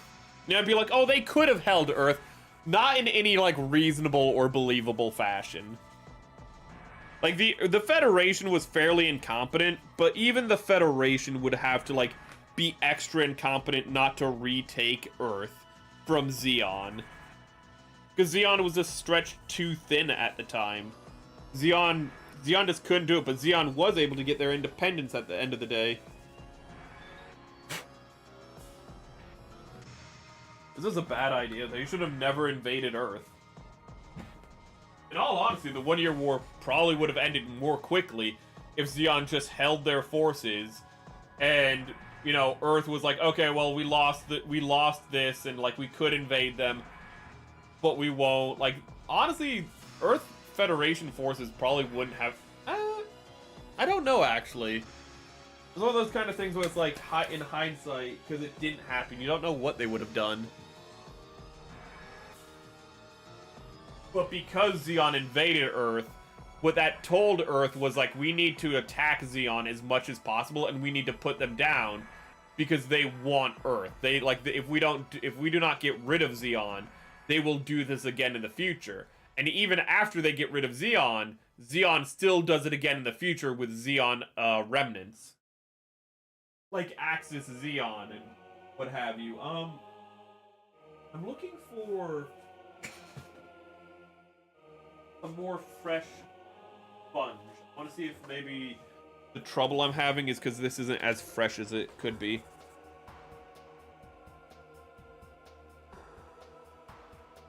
Sadly, no. Well, actually, a little bit of yes, a little bit of no. Oh, try using glass file on that. Doesn't scar the surface. As strong as sandpaper would. The polishing stick, really, if I just turn this around and use the polish, usually it's pretty safe. But I wouldn't want to use a glass file because I don't want to gunk it up with paint. Okay, so it's just a little... Okay. So my problem was just the fact that this one is a little too old. The polishing side is still fine, but the sanding side was not. Ooh, let's apply another coat. Ooh.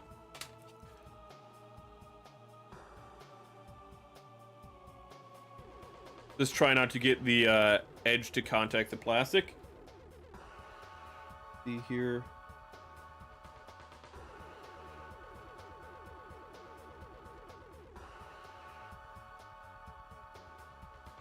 Oh, that looks great with the second coat. Just 2 coats, that little bit of varnish underneath to make it hold on for to strengthen that first coat.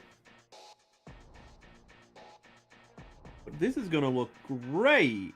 I am very, very happy about this. I am delighted about this even. Have you considered lasers? I haven't. Only on my sharks, okay? I've only considered lasers on my sharks. On their head specifically. I want freaking laser beams.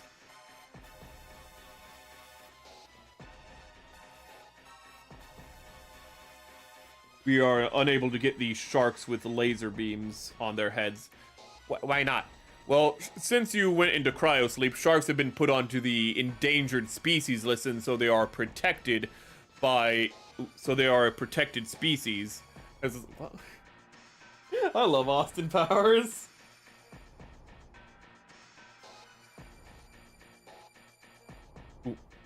Glass file does that, yeah. Keep a roll of tape next to me so you can remove the dust. I just use a fine bristle brush to clean them out when it's like sandpaper or files, and it makes it so that they stay good for a lot longer. But for paint would just be a little too much, I think. It would just guck it up and you wouldn't be able to clean it out as well. Because paint, even when dry, is still like tacky and gluey. So it'd just be a bad idea in the end.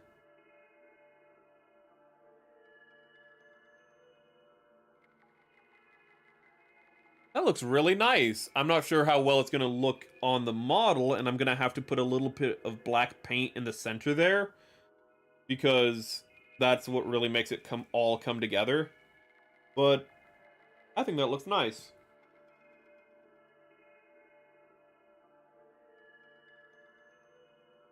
I feel like maybe I should have done the outer edge in like a different color.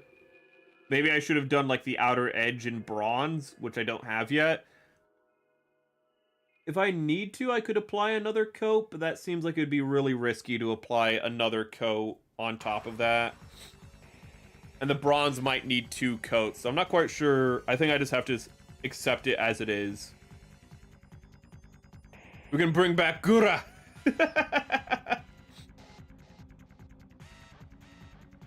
Oh god, why were there no memes of Geara with laser beams on her head? With frickin' laser beams!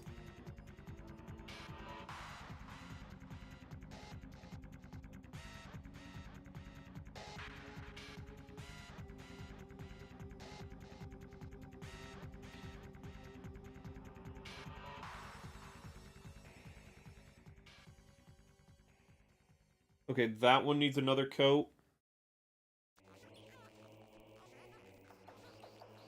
And that is too much paint. So what I'm gonna have to do here is... Oh, it's not too much paint, it's too much water. This brush is better for coating, but this brush holds onto water real bad. So I literally need to unpaint what I just did, because there's so much water in there right now.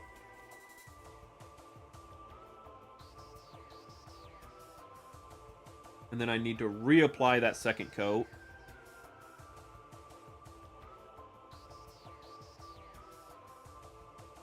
Are people watching Fallout Season 2? Ooh, it really feels like people are just kind of defeated on it, where everyone was like, Fallout Season 1, it had problems, but you know, like, it was still good, and then Season 2 is literally just like, and we're just gonna go scorched earth on all of, like, New Vegas. We're just gonna, like, destroy everything. You know, the Legion is now a bunch of, like, are just a bunch of idiotic raiders. You know, I think there was a scene with the cons, and they're just a bunch of just generic raiders. the kings are now just a bunch of feral ghouls. The NCR might as well just be raiders now. The Brotherhood of Steel are just incomprehensible in what they're doing. They're like a religious order, but not. And it's just a whole thing. It's just like everyone knows that this should not have been canon. All I can do is look at it and go like, you know what? I think this is worse than the Halo show, in all honesty, because the Halo show was bad, but it was a different universe. It was a different timeline. The Fallout show I'm looking at, and I'm just like, I don't even play Fallout, and like this is literally, they're contradicting things that they establish in the lore themselves. Like, I don't even know the game's lore, and I'm just sitting there, it's like, okay, wait, no, that contradicts what you said last season about these things. And it's a bit of a rough time, but everyone was defending Fallout. They're like, yeah, it's the greatest thing ever, and it really feels like Mandalorian. Where like, Mandalorian wasn't the best, but people were like, it's actually really good, you just have to give it a shot. And then the second season comes around, and everyone's like, not as good as the first season. It's like, no, it is as good as the first season, and that's the problem. I can't wait for season 3. Sorry for being a hater. That is a good question. Why didn't she have a laser beam? God, sharks are cool. I wish they weren't endangered. I wish motherfuckers would stop eating shark fin soup. Or at least if you're gonna eat the shark, don't just throw the rest of its body back in the water. You go and you're like, oh, we want to take like the dorsal fin and the 2 like pectoral fins, and then we're just, not pectoral, but with the 2 like side fins, and then we're just gonna throw the rest of it back in the water. It's like, that's a lot of good meat. Listen, I might be like 1/64th Cherokee, but the 1/64th Cherokee, very ethnically stereotyping here, but don't care, is like, you could use that meat for so much, man. Use the whole fish. You could take the teeth and sell the teeth for souvenirs. So many souvenir shops would be like, yeah, we want authentic shark teeth. And like, you already have the shark, so it's no cost to you. You could sell those teeth for like, you know, a penny a tooth, and you'd still be making a profit. Because you're like, you could be making extra money here, and you're not. Also, stop killing sharks. Just mostly stop killing sharks, but if you're going, don't. I was about to say, if you're going to, just don't. But if you were, at least be a little more responsible about it. Sent some in memes. I'll look at memes. Watched the first episode and half of the season. It's not very good. Ooh. I don't like how they, literally the tagline of Fallout, even as somebody who doesn't play the games, the tagline of Fallout is war never changes. The story of Fallout is about how humans are self-destructive and will go into conflict with ourselves no matter what, and we will always drag each other down. War never changes. That is the theme. That is the slogan. That is the core of Fallout. And then the show's like, actually capitalism bad. The real villains are the capitalists, because they want to nuke the world, so that way they don't have to do competition with other capitalists. And it's like, if they nuke the world, where is their business coming from anymore? It's not. There's no capitalism at the end of the world. But the writers don't understand that. They're like, yeah, of course they nuke the world. Why would they nuke the world when their business is doing best with the world being not nuked? They would destroy their entire economy and all of their power. Why would they do that? To win capitalism. That you can't win capitalism. That doesn't make sense on multiple, like, you have a really good story, war never changes, and you're like, nah. I went to college for like half a semester, and I learned capitalism is bad. You can criticize any system. I don't have a problem with that. But when it's not what's already there, it's really annoying. People do this with, actually, Gundam as well. Ooh, I remember like last year, a bunch of people were like, Camille is a trans allegory. You inject politics that aren't there to something that's already political is really annoying. They go like, Camille from Gundam is like his story is an allegory about being a transsexual.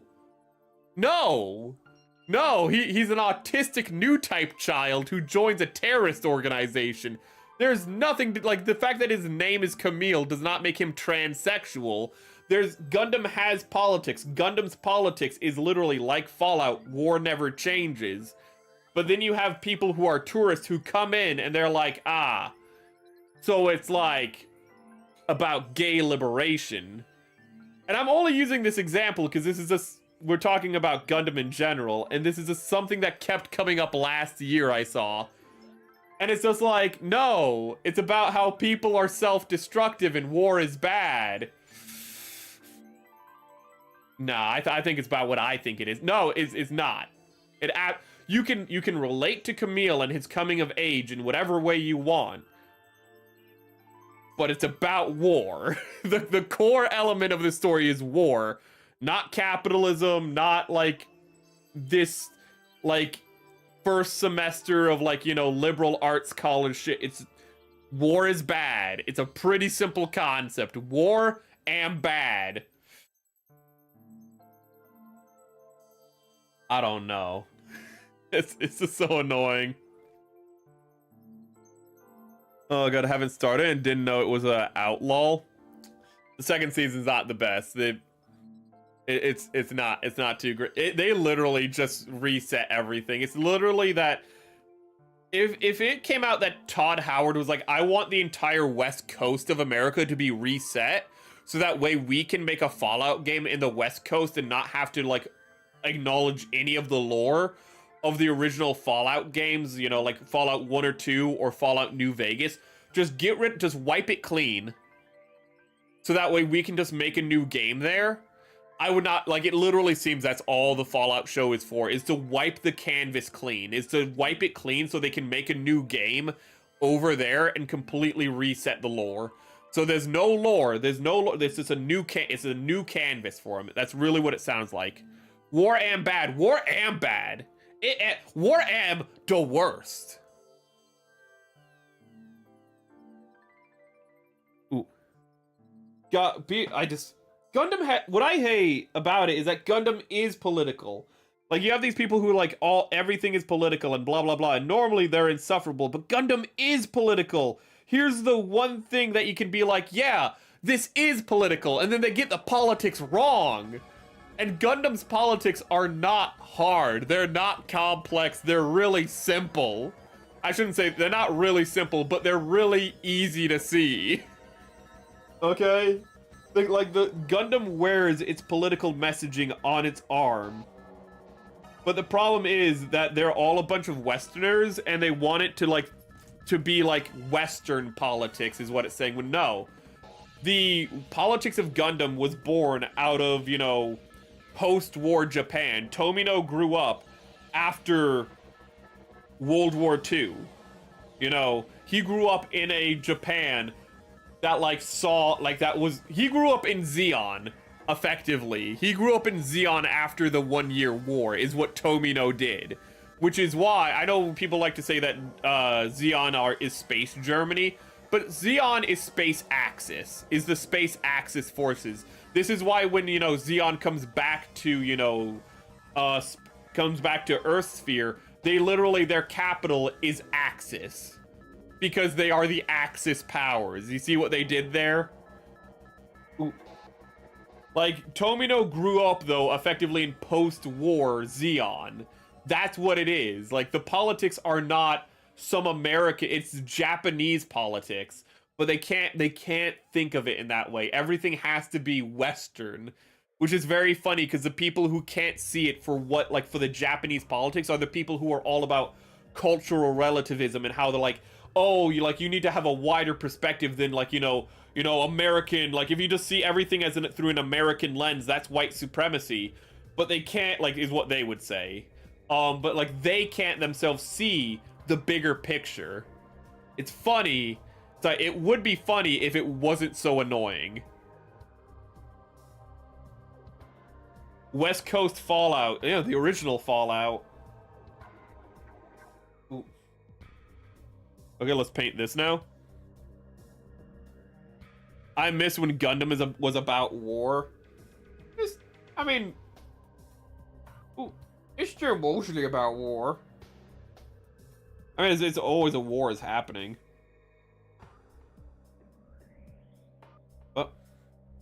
Oh, Witch from Mercury? Ooh. God, I want to play the original Fallout games, actually, the original isometric. I've heard really good things about them. I've heard really, really excellent things about them. Oh, Fallout 1 to New Vegas lores are, yeah, those are just West Coast. I mean, you might be like, Nevada's not the West Coast. Shut it. It's West Coast. But yeah. And they were all made by the original people who made Fallout. They were made by, I mean, Fallout 1 and 2 were made by the original developers, and you might be like, well, but the original developers weren't Obsidian. No, but the developers were working at Obsidian when they made New Vegas, so effectively, New Vegas is Fallout 3. Unironically, like, the closest thing you'd have to Fallout 3 made by the original creators of Fallout is New Vegas. So that's also why New Vegas is handled so differently than, say, Fallout 3 or 4. Because it's the actual Fallout 3 in many senses. Just on, like, a meta level.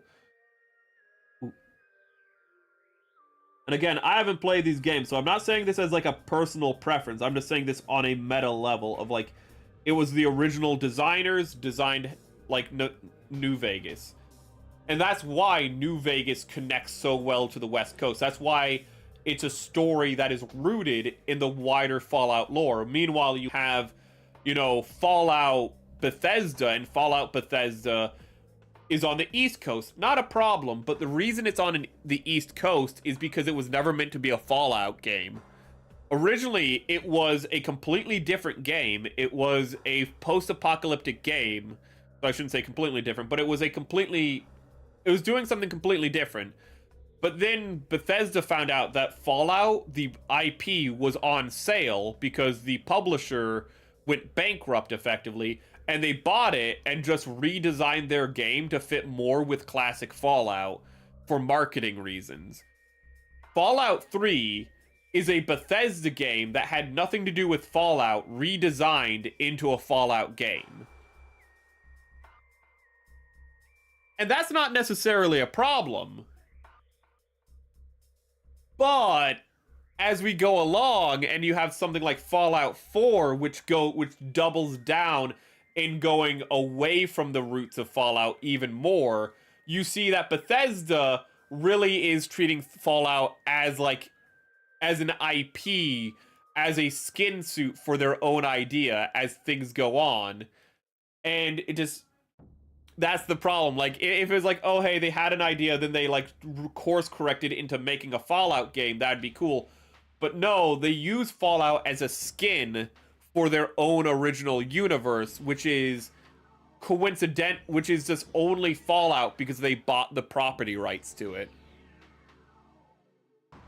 And it's really scummy when you realize that regard. And again, I'm not a fan of Fallout. I don't give a darn about Fallout as a franchise. I've played Fallout 3, so only Fallout game I played is Fallout 3, and I don't remember anything about that except for the fact that Qui-Gon Jinn is your dad, and Optimus Prime throws nuclear bombs at communists. That's the only thing I remember about that game. So, like, again, I'm not saying this as somebody who's like an Obsidian fan, who's a New Vegas fan, who's a, like, class... I'm saying this as somebody who just looks at it from the outside looking in and go, oh yeah, that's really concerning. Yeah, Fallout 4 is East Coast. It is Boston, it's New England. I would love a mod where everyone just talks in a Bostonian accent. That would be amazing. You know, Fallout 4 would have been 10 out of 10 if it was just like, if everyone just talked like this. Everyone talked like, what's the skinny guy from Team Fortress? What's that guy's name? He has a bat. I figured it's Scout. If everyone talked like Scout from Team Fortress, even though I think Scout is from New York. Is Scout from... No, Scout's from Boston, isn't he? Ooh, I can't remember now. I don't care. If everyone talked like Scout... Does everyone talk like a... That's like a Bostonian stereotype. Fallout 4 would have been a lot better. Hey! that's a New York stereotype. I don't know the difference. I'm not from the East Coast. You're all the same to me. Ooh. Oh god. You have to watch Gundam Build Divers Re-Rise just for the War of the Space Furries. I know. Apparently they get exterminatus or something, you know. Apparently an Inquisitor from 40k arrives and just exterminatuses them. I know I needed to watch it, but I have so much to watch. Honestly, though, you should remind me because I do have to watch Gundam Seed Destiny next. Because I hate myself. Is why. Why do you have to watch Gundam Seed Destiny? Because I think I've been too happy recently, you know? I want to be upset. You know, I'm watching Gundam X and I'm like, this is too good. I need to watch something awful. You know? I need to be reminded Gundam isn't always peak. Sometimes it's the opposite of peak. You know? It's mid. No worse fate than being mid. You know, outside being, you know, Disney Star Wars. But I should watch a build show, and After Seed would be perfect. So build fighters. So I'm gonna actually write After Seed.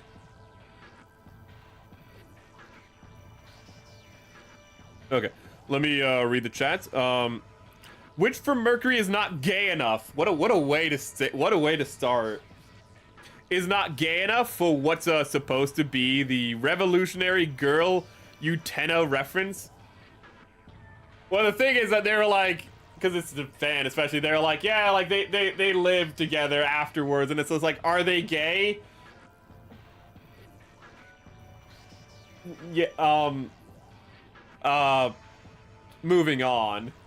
It's like, yeah, the characters are obviously gay, you know. It's just like they're a lesbian couple, but it's just like, well, we know America will like that, and we know Japan won't really care.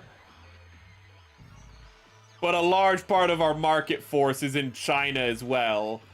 So we're gonna toe that line. Like, some people are like, oh, they weren't saying they're gay because of, like, you know, Japanese conservatives or, like, you know, American conservatives. No, it's the Chinese. it's for their actual international audience. It's for the places where if you did say this had a gay couple in it, they would ban all Gundam. That's why Bandai was like, really, even though everyone was like, yeah, these characters are gay, the actors were like, these characters are gay, the writers were like, these characters are gay, and then Bandai's like, we want to keep selling model kits in other countries.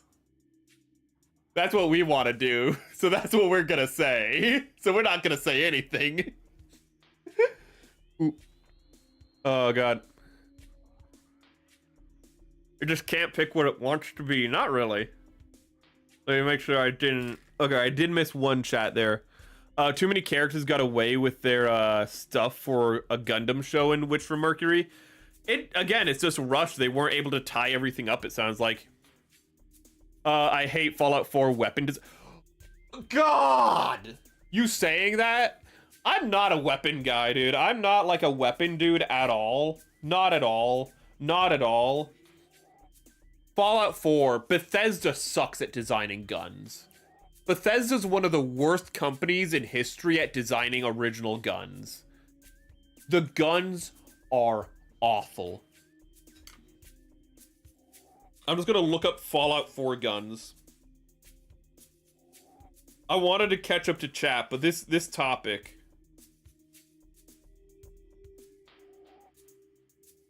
I don't want a scrap gun. I want, like...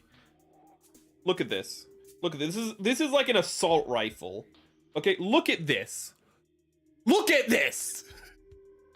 Do you see? Chat, do you see? Do you see?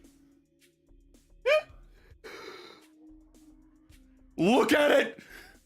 Look at it! Do you see? This is an abomination. This is not what is kosher. And originally the guns in Fallout just looked like normal guns. They were like, you know, you could get like an AK-47 and whatnot. But Bethesda's like, no, we need all the guns to be original so we can, like, you know, market them. You know, that way we can, like, you know, have original gun designs because that's important, apparently. And I don't know why the guns look like that. I don't know what, like, they're the ugliest things in existence. That's just one gun. But the guns are the ugliest things in existence. They are awful. Bethesda did the same thing with Starfield. Starfield has round ammunition going in to square barrels. Bethesda can't even solve kindergarten geometry. They are so bad at gun design, they fail kindergarten. It is a special kind of awful. I'm not a gun freak. I'm not a gun guy. But I look at Bethesda guns and I'm like, I want to shoot myself. You know what? They inspire me to use a gun for what it's for, but not in a good way. That's what Bethesda gun design does. It's awful. I was supposed to be catching up to chat and now I'm even farther behind, but holy crap, that just... It's so... And again, the classic guns were just normal guns. It was just like a normal assault rifle. It was a slightly altered, you know, like AK-47 you'd get, you know, for like certain guns and whatnot. And then like the laser guns were effectively just like, kind of like retro futurists. They were just kind of like square, like they were big rectangles with a trigger, with like a handle and a butt on them. You know, but like the simplicity kind of made them feel more sci-fi. And then Bethesda's like, no, everything has to be, it's just so ugly. It's hideous. I need to go back all the way up to chat because I do, okay. Oh God, Scout, that's for what I was saying earlier. For Team Fortress 2. Gundam Seed Destiny is fun to watch, and if you... I will have a lot of fun watching Gundam Seed Destiny. I know I was shitting on it, but like... Gundam Seed was like cringy, trying to take it serious, like 2004 anime.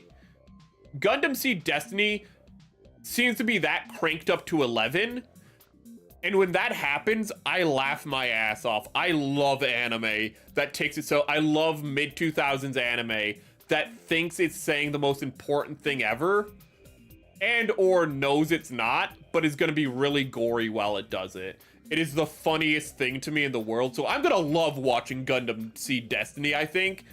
When I saw that kid's parents literally get crushed by like trees and whatnot, I was like, I'm going to love this show. This show's immediately going really graphic and really gory. It's not going to build up to anything. Things are just going to happen, and you're just going to have to accept it, like the later half of Gundam Seed. I love the later half of Gundam Seed. Not on like a writing level, but in the fact that I'm just looking at it and going, this is fucking hilarious. So I will enjoy Gundam Seed Destiny, but when it takes itself seriously, there's going to be a lot of points where I'm like, I'm going to be in a lot of pain. Okay, let me, high grade Destiny's peak though. Oh, the designs, I have no problem with the designs. That's one thing with Gundam Seed. It's like, the aesthetics look a little toyetic at times, but that's more the anime. How they render the designs in the anime just make them a little plasticky looking for giant robots. That's what we call masochism. Lamau! Funny that Bandai made the marriage non-canon. That's what I mean, is that like they just like, we just want to sell figures. We just want to sell. Everyone else is like, yeah, they're gay. And it's just like, Bandai's like, listen, I don't want to piss off the Xinos, okay? That's not a slur, is it? I didn't just say a slur, did I? I actually don't know. I just said Xinos because I know that X-I-N-O, because I know xenophobia is like a fear of the Chinese. So I just said Xino because it's the Greek way to say like Chinese. That's not a slur, is it? I'm not gonna get banned off on Twitch, right?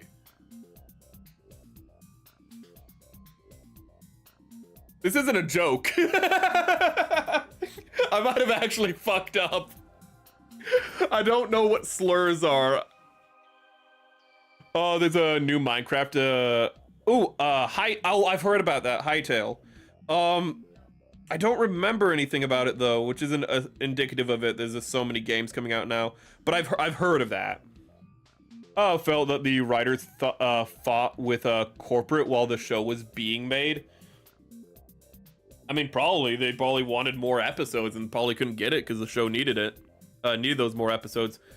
Okay, I'm catching up. The animation team of Bandai are really at each other's necks. They gave the rights to brighter sheen and highlights them with a ray release. Okay. Meanwhile, Bandai says, I just need to dry off this brush, so that's just what I'm doing. Says it's yeah, Bandai's like, it's up to interpretation. We just don't want to piss anybody off. And it's like, well, you pissed everyone off by doing that. Ooh. Ah, damn it. I had a thought and it just left me. Okay. Yeah, a lot of the guns in Fallout 4 are bad, but just the assault rifle is just especially bad. It's just, I was thinking of that earlier today by pure coincidence. Or maybe it was yesterday. I didn't get sleep yesterday, which you might be like, that explains a lot for today's stream. Ooh. But I got 2 hours of sleep yesterday. I went to bed at 9 o'clock, woke up at 11:30, and I was like, okay.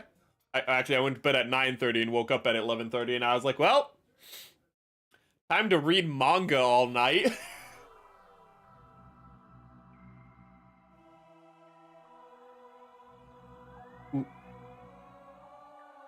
Oh god, insomnia is wonderful. You catch up on so much reading. and then you see the time and it's 6 o'clock in the morning and you're like, shit. That's bad. Oh, you mean a pump action semi-auto drum fit? Ugh! There's a lot of things wrong with Starfield guns. I don't want to think about them. Zynos, huh? YouTube let it through. Normally, because I'm a cowboy, I usually say Celestials, which is not a slur. I hope. But Celestials actually just comes from the fact that China is, you know, it just comes from the fact that the Chinese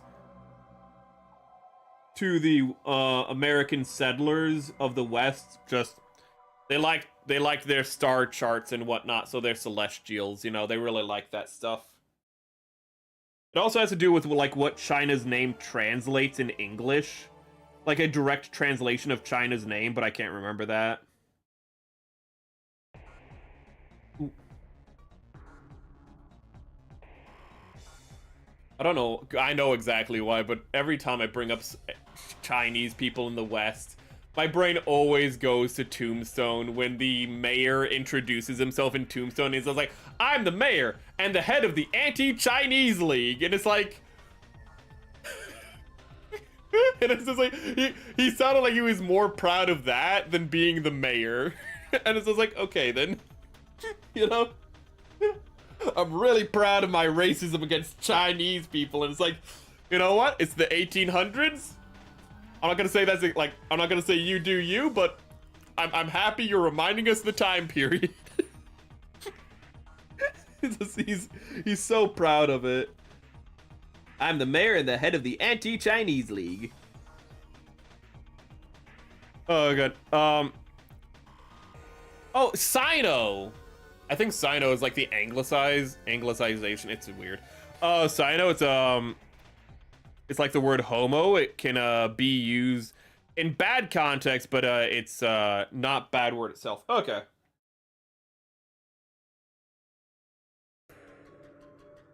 We're all homos, though. Ooh. Just not of the sexual variety. God, I think I said this on Discord. I'm so sorry. That was very loud. I was laughing. Was it Monday or Tuesday? It was Tuesday. It was yesterday. Again, because I didn't get any sleep. I just don't know what day it is. I laughed for like half an hour over the gay and the vulva. That makes no sense out of context. The Danan gay and the Gund vulva, I just started making jokes. I just started laughing. I was like, it's a real shame that the Danan and the Gund are in different universes, because it just means that, you know, just like in reality, the gay and the vulva, they may never meet. And I just laughed. I would just say stupid stuff like that and laugh. I was like, you know, I'll try to find it on the Discord, but somebody shared like the puffy jackets. I'm gonna try to find it. Gunpla Ideation, I think it's in. I'm gonna guess Ideation. I might be wrong. Here it is. So somebody shared like these. These are some AI images of Gunpla wearing jackets. And I was like, if you put that on the Gun vulva, could you call it the puffy vulva? And I laughed. I was a child. I am the biggest 14-year-old in history. I was just walking around just thinking to myself and just having stupid thoughts like that and just laughing.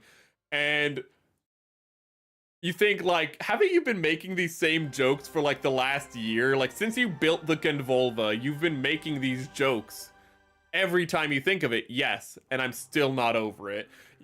Like the gay, I still laugh at its name because I am a massive child. And that was just my day yesterday. just remembering, oh hey, there's a mobile suit called the Gay. That's pretty funny. Wait a minute, I have a mobile suit called a Vulva. Oh, I'm an idiot. I'm just dumb. Oh god, China, Japan, both North and South Korea, and Vietnam is combined into the Sinosphere. Almost sounds cool. Ooh, actually, it doesn't. Any you put sphere on anything, it usually sounds cool. Lol, no, I was talking about making the main girl a lesbian or not. To me, it felt like the writers wanted her to end up with the one dude, but the corporate wanted the ESG. Really? So the writers so you're saying that the writers were kind of more setting up a romance with a man. So it actually just sounds like the show was kind of not sure which one it wanted in general.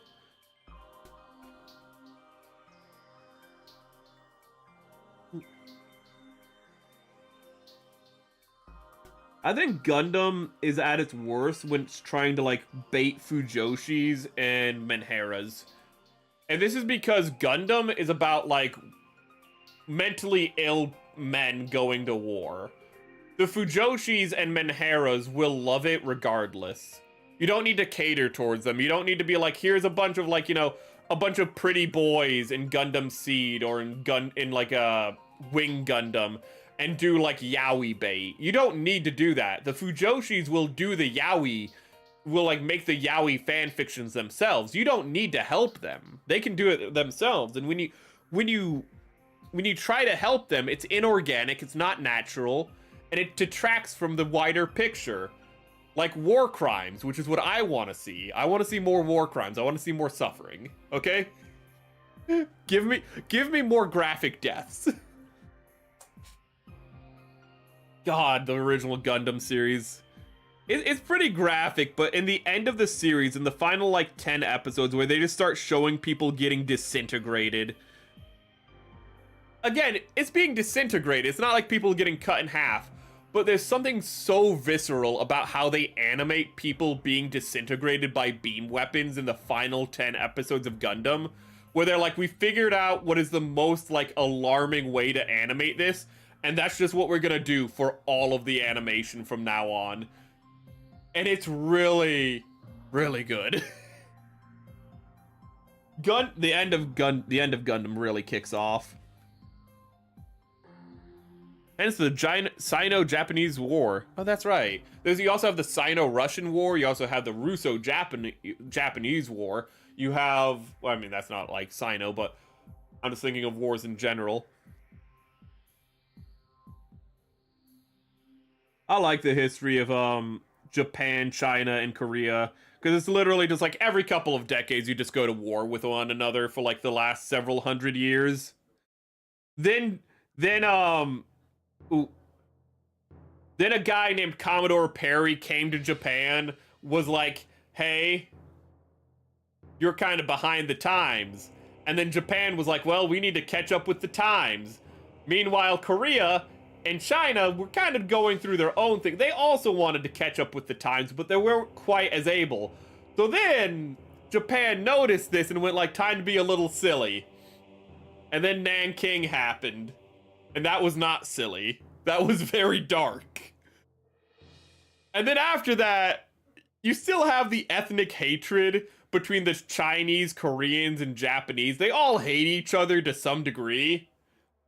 But they're like, maybe we shouldn't go to war again. Or at least not until we have enough power to do what you did to us, to you. It's just like, it's like no lessons have been learned in that sphere. Which is very concerning, because it makes it a low-key powder keg. But also when you realize that, you kind of realize the universal century makes a lot more sense. That it's, again, influenced by Japanese politics, where it's like, you think everyone would, like, not want to do that again.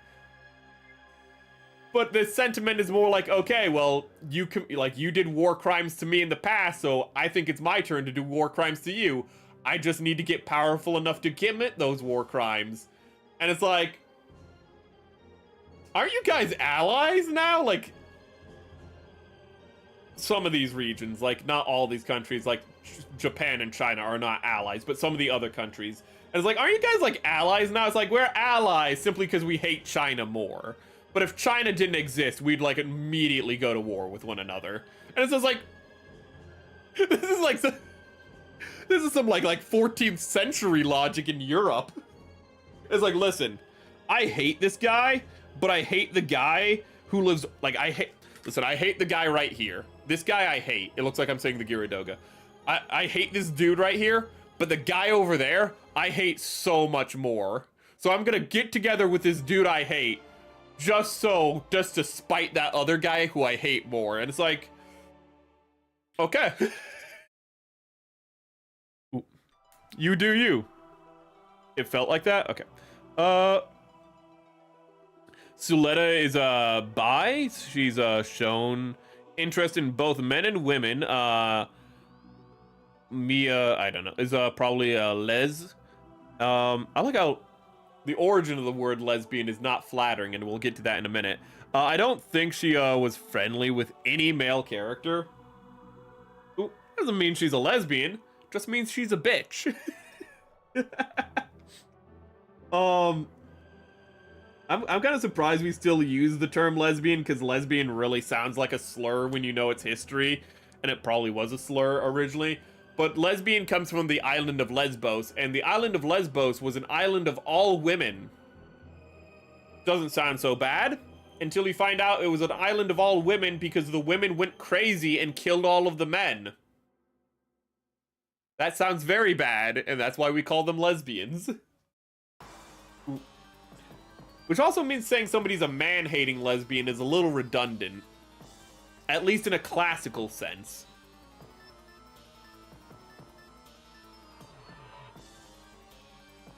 I say it sounds like that has to have originally been a slur, and we're just like, no, it's good. It's good. It's good. We'll just use this word. We have no other word. We're just gonna keep using it.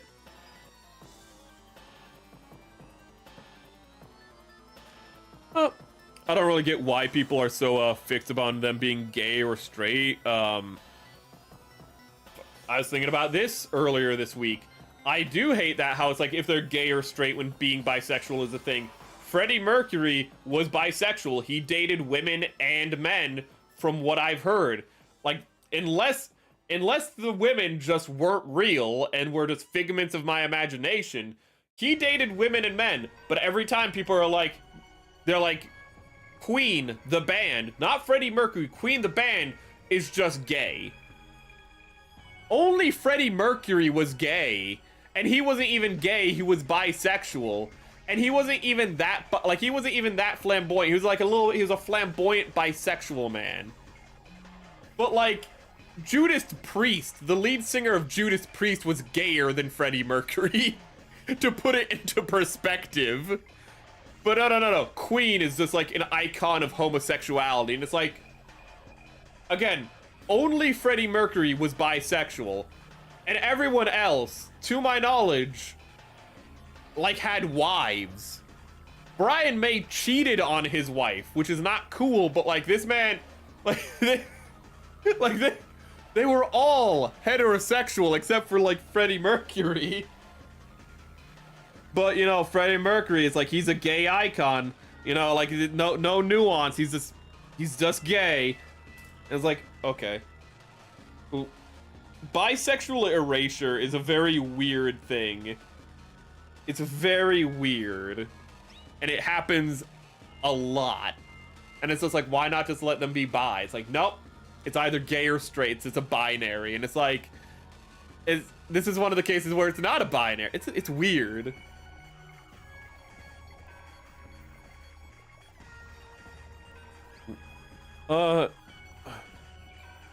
It doesn't even have to be split in the middle. You can like 8 girls and 2 guys, and you're still bisexual. Oh yeah. Sorry, I just remembered. You saying that reminded me of the Law and Order scene where the guy goes like, I'm not gay. I'm not gay. I have relationships with women and sex with men. And then Ice Cube goes, I got news for you. That's gay. And it cuts back to the guy, and he's just like, oh. He's like, I have been caught. Like, that's so fucking stupid.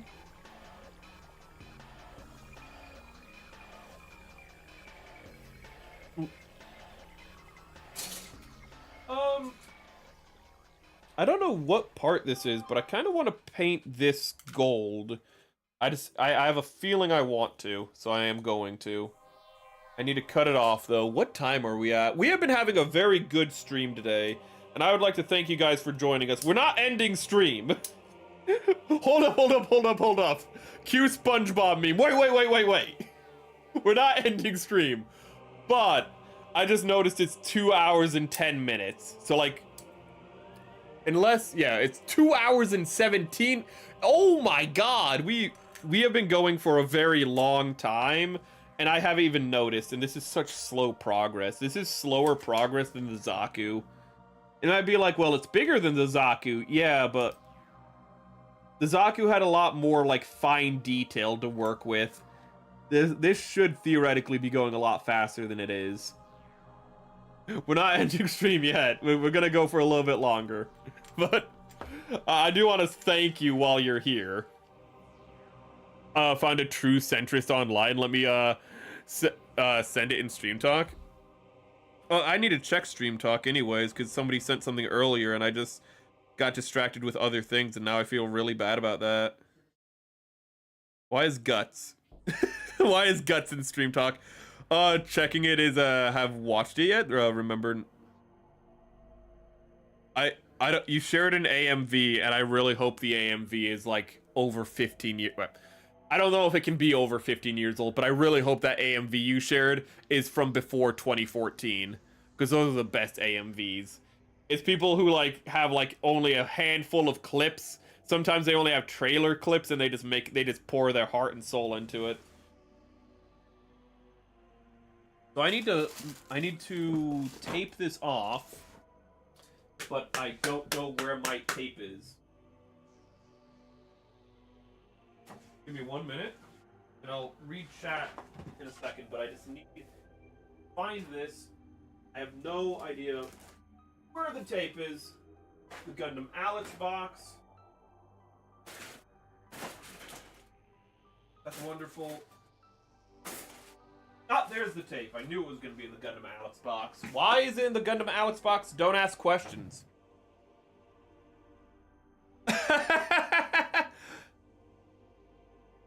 Oh my god. Oh my god.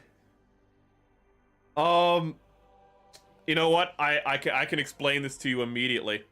I can explain this to you immediately. Okay, you're like, you send a picture online and you're like a true centrist, and it's because they're just holding a bunch of seemingly contradictory opinions that cannot be held by one person in the modern day. I can explain this with one word. Okay? Because it has like Trump Vance, you know, he loves Trump, you know, loves America, loves Israel. I'm surprised there's not a Palestine flag on there. I wish there was. That would make this amazing if there was. If there was a Israel and Palestine flag. Honestly, I want to do that now. I want to put an Israel and Palestine flag on my bumper, just to make people go like, "What's going on with this guy's brain?" But I can explain this. I can explain this with one word. See that? See that right there, chat? Furry. I don't need anything else. I can explained. We need to study this guy's brain. He's a furry. I figured it out. I figured it out. We don't need to go any deeper. Done.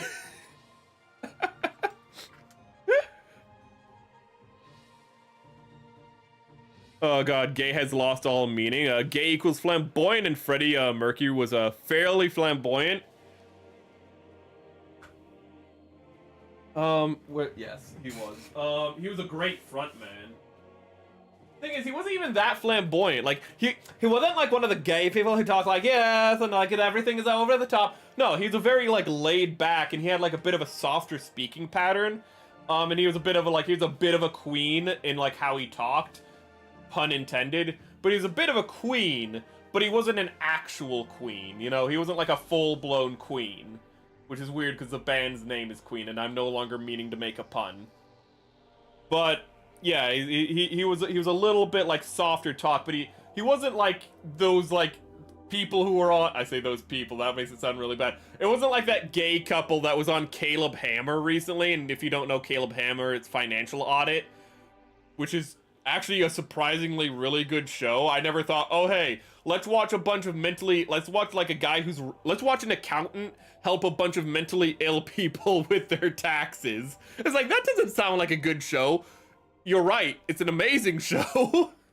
But those guys are literally stereotypes, you know? They're like talking in the most, like, in the way that you're just like, you can smell the, like, you when you hear them talk, you can smell the semen on their breath.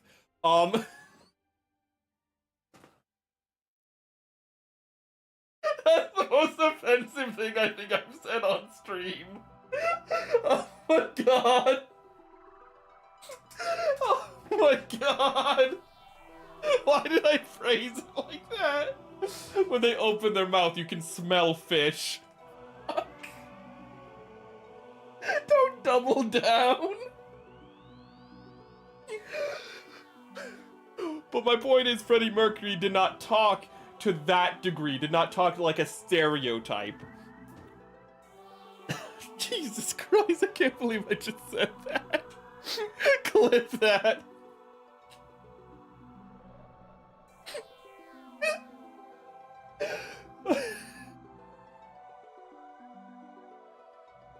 If they eat a glazed donut, does their breath smell like Worcestershire sauce?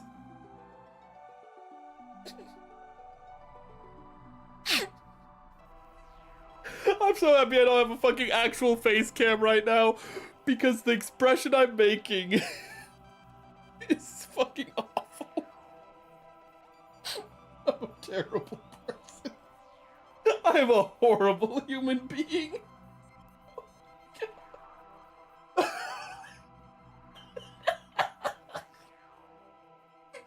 It's not that fun. I'm more laughing at the context of it all, not what I said, but the fact that I said it.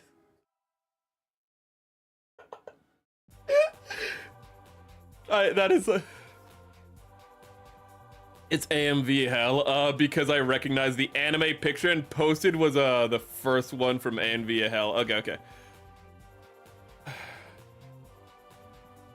Which high grade git do you think that you overpay?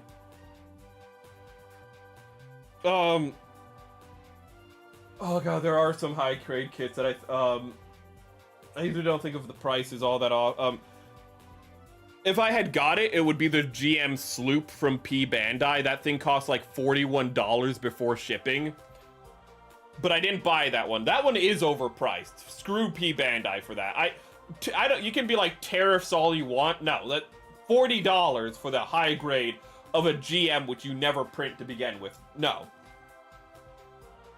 For a high grade though, I don't know what I'd say is the most overpriced. I think I laughed so hard I just missed like several chats. So let me see. Yeah, well, the guts theme behind it sounds like Roger from American Dad. Roger is a bit of Roger is a bit of a queen. Well, Stan, I can't do a Roger impression. I love Roger though. I love how in season 2 they're like, oh hey, just have Roger be like half the cast, and he's like, what do you mean? Just like half the town is just Roger, and it's just like, okay, like he just puts on a wig and it's just half the population of Langley Falls, and it's really funny because he can just be whatever they need. If they ever need a character, like if they ever need a supporting character or a character to drive the story, just Roger's there. He is like he is an infinite wellspring of writing, because he can do anything the writers need him to do, because he's a crazy alien who just takes on personalities for fun. End stream, camera cut immediately. No. Okay. Okay. That's a sentence. 10 out of 10. Someone please clip it. This is fucking... I mean, remember when I said I was just laughing at Gundolva jokes? Like, all day, I was just laughing at, like, Gundolva and... what is it? And Danan Gay. That's what it was. It was just me doing stuff like that. Me just saying something and just laughing uncontrollably over the dumbest thing. And it's not the fact that, like, what I said is funny. It's the fact that I had that thought, and I'm just like, that's a thought I'm not supposed to have. Like, that's a bad thought.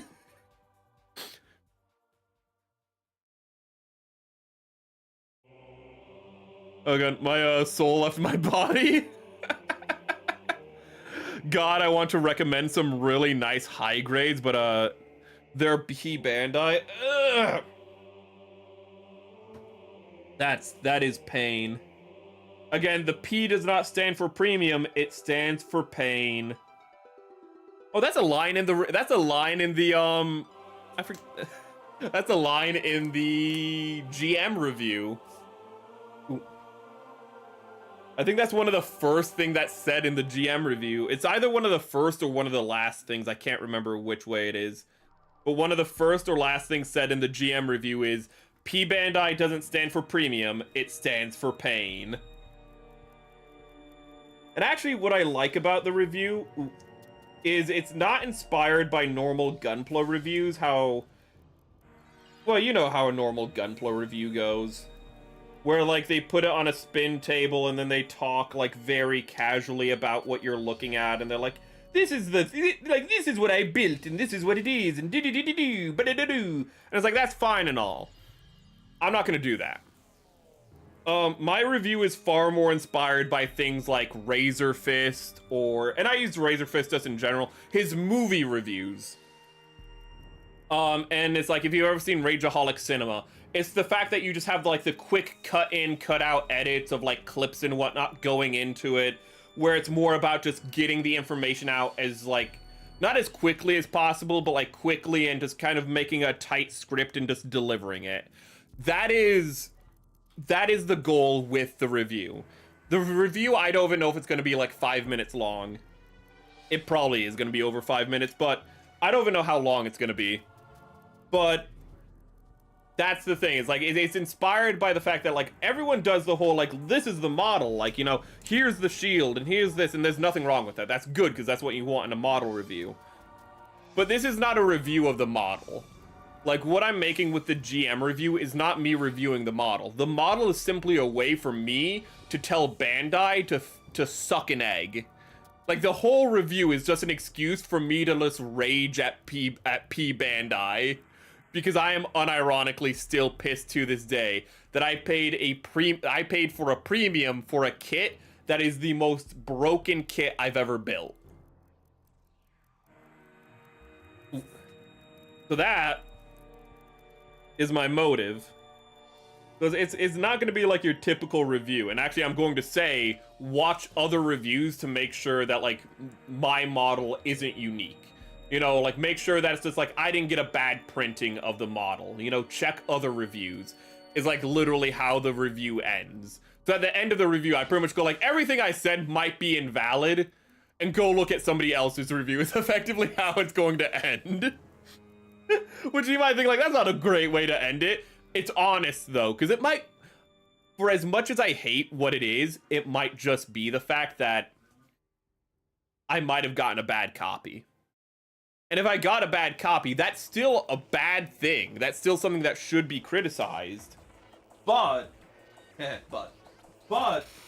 like, that might not be true for everyone.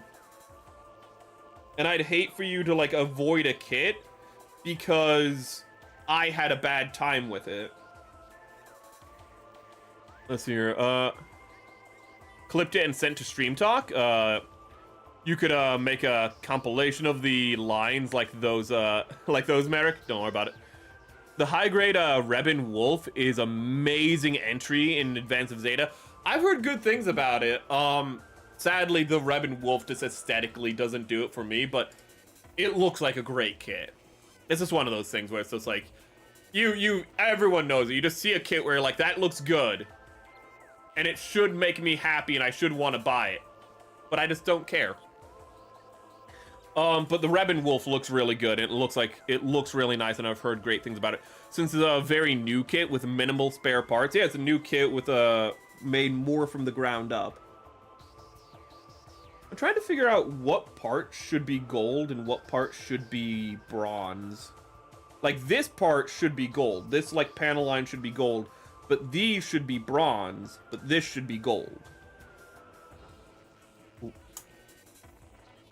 I think, actually, a good idea might be to paint the gold areas now. There we go. The high-grade grape. When I see the grape, I just think of the EDF grape. I'm sorry, my brain is terrible. Already, you might already know. The name I recognize, but I can't visualize it. I think it's a prototype of the high-grade Endless Waltz stuff. It's a similar design, to Destiny Gundam and Seed Gundam. We talked about grape, like, last week, I think. I think it was brought up. It's just that there's so many mobile suits. It's just at a certain point. Yeah. We brought up the grape was it last week? God, it already feels like, we're only a week into the year and it already feels like it's been a month. That's a good thing. I promise. But yeah, we talked about the grape last week. Ooh. Yeah, it's the big bat wing. That's actually a good use. If Bandai's doing that, I'll show the grape so you guys can see it. But if Bandai is using P Bandai as a way to prototype designs for general release, again, I'm a little mixed on that. I was about to say, like, that's not bad, but then I was like, wait, no, Premium Bandai should be the culmination of designs, not prototypes. So, I'm a little mixed on that, actually. Because I want Bandai to be improving their kits any way they can. So I guess I should see it as if they're improving their kits in P Bandai and then taking what they learn in P Bandai, good and bad, and putting it into their standard releases. That's a good thing. That is a good thing if they're doing that. I just had to figure out how to get there. Let's get this brush. Ooh. The 7th Gundam, the RX-78-7, does a lot of, for a 2200, whenever I see that, I always just want to just say 200, whenever I see, like, if there was a 3 there, I'd want to say 300, it's just something wrong with my brain when I see thousands, but it's like that. Yen, but, it would be $22, not counting shipping, because P Bandai is a female dog. Is $10. Shipping is $10. And I think P Bandai like costs a little bit more in the States regardless. So it'd be a minimum of, it'd be more like probably like $25 in all honesty. Plus shipping, it'd be like at minimum like 35 bucks.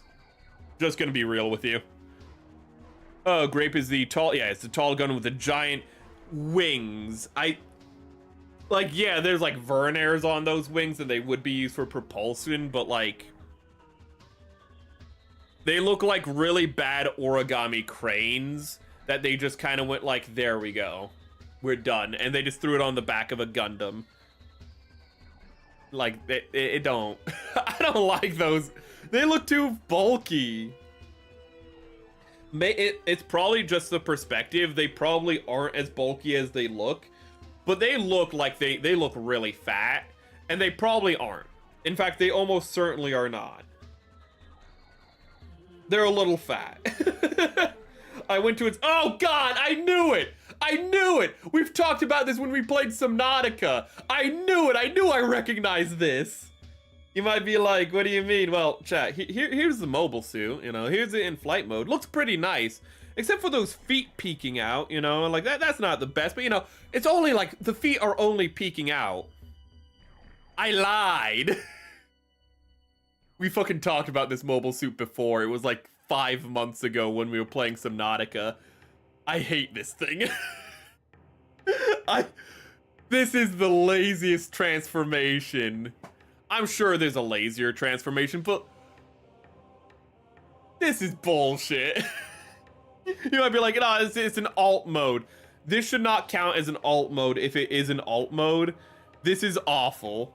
This is a travesty. You can't just be like, we transform the upper body and then we just fold the, and we just have the legs go like, fuck it. We didn't even care about the legs. This is a travesty of design on so many levels. This is like if Starscream, like when he transformed from Transformers, imagine like, you know, you get his wings on, you get the cockpit, and then for the engines, it's just his legs.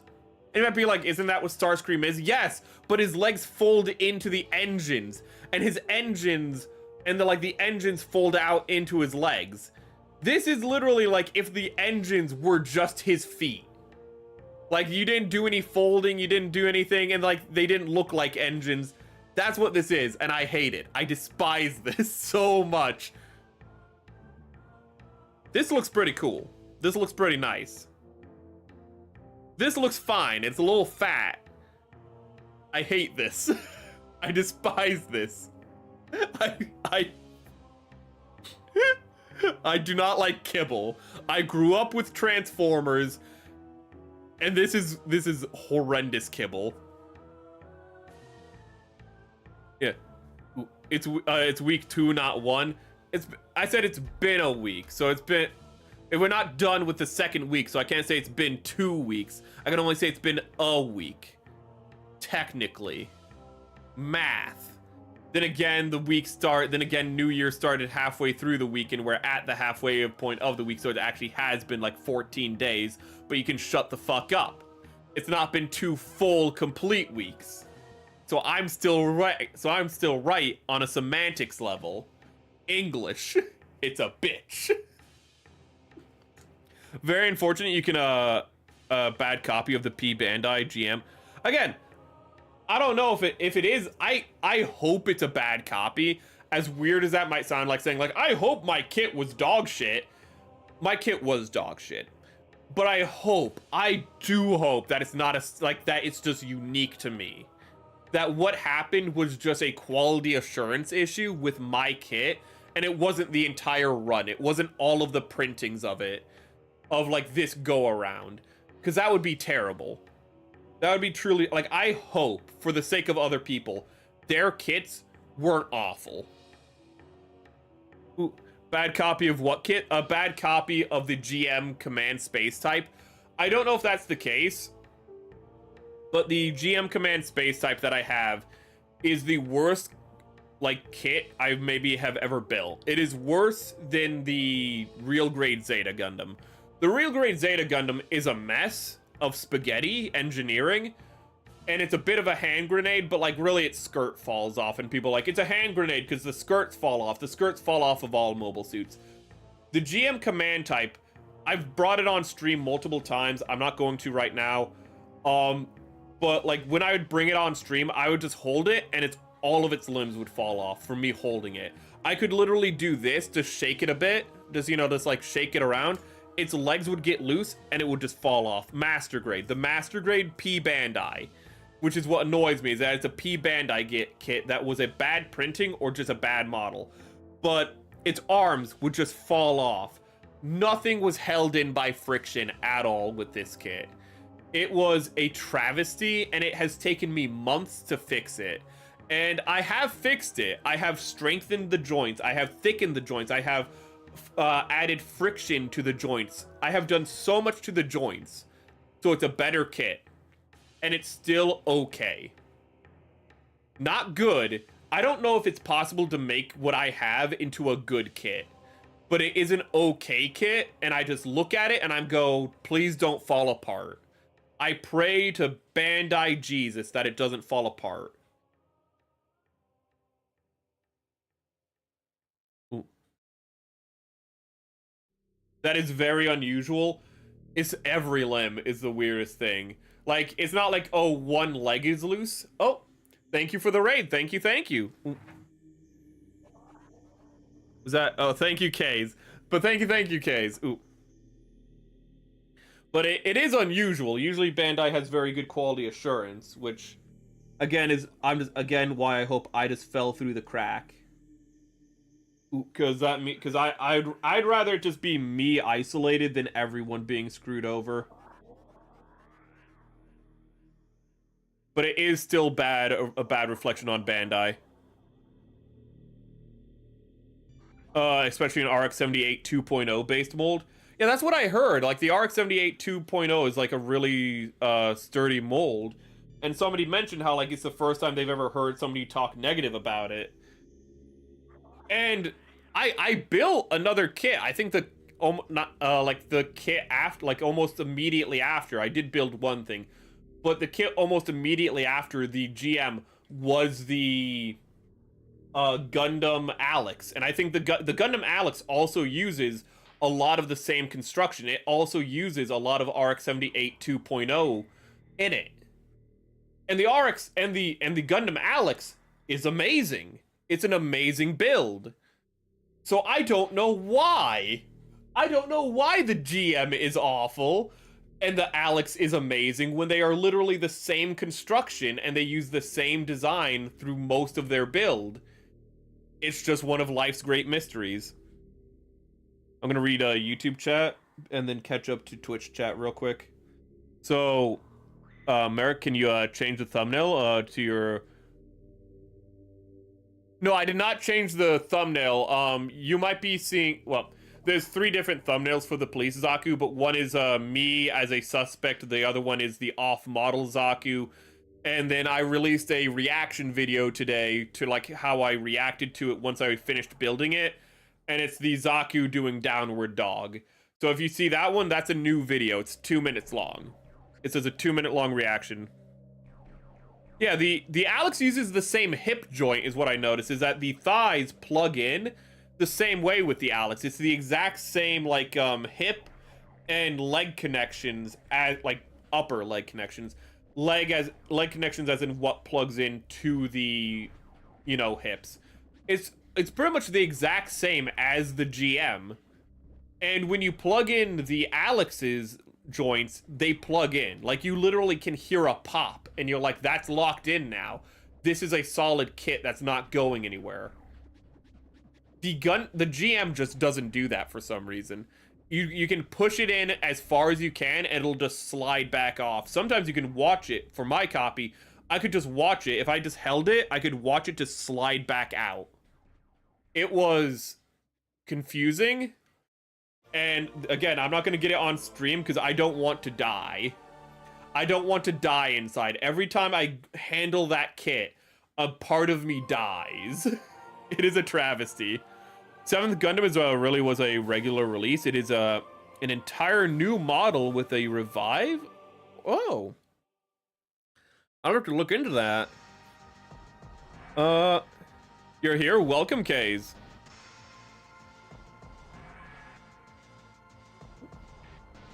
No, the first time I saw it was the leg spread version. Now it's doggy. No, you saw the short. Okay, so the short has it. Okay, so when I finished for Zazabi, because they're not here. One thing I realized with the police Zaku is that because it doesn't have skirts, you can put its legs up, and you can have it like pretty much in downward dog, but if you flip it up, it looks like it's in missionary position. And for my short, my chat on YouTube, they're confused because the short has it with like it's holding its legs up, and then on the video, it's in the downward dog position. So that's what you're getting confused about. The short and the video are two different. You wonder if the polycaps didn't fully mold? That might have been it. It's actually funny because I think it used less polycaps than the Alex. Like, I think there was only like 3 or 4 polycaps used in the GM, while the Alex used like 4 or 5. Ooh. But they're master grade polycaps, so usually that's not a problem, but... And the thing is, the arms that were falling off, I don't think those were polycaps. I don't think there are polycaps in the arms. They were just falling off because the connection was bad. Which is weird, because it's one of those connection joints where like it has like a bulb at the end where like it goes and then it has like it tapers and then it bulbs at the end. So it was obviously like an arm that's meant to lock in. Like that's done because that means it's meant to pinch onto that, like onto the divot, like your hand pinching here. It's meant to pinch on so it's a more stable connection, but it doesn't lock in. And that just doesn't happen in the GM for some reason. My cop, I don't know.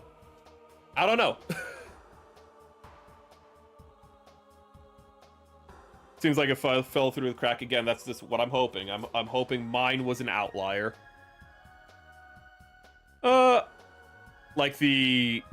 You dislike the ankle design of the 2.0 being a C-clip, but its functionality... I haven't really had a problem with the ankle clips. The only thing I noticed was with the Alex, and this isn't really the joint, but the Alex has really far back ankles because it's such a top-heavy kit when you have the armor on it.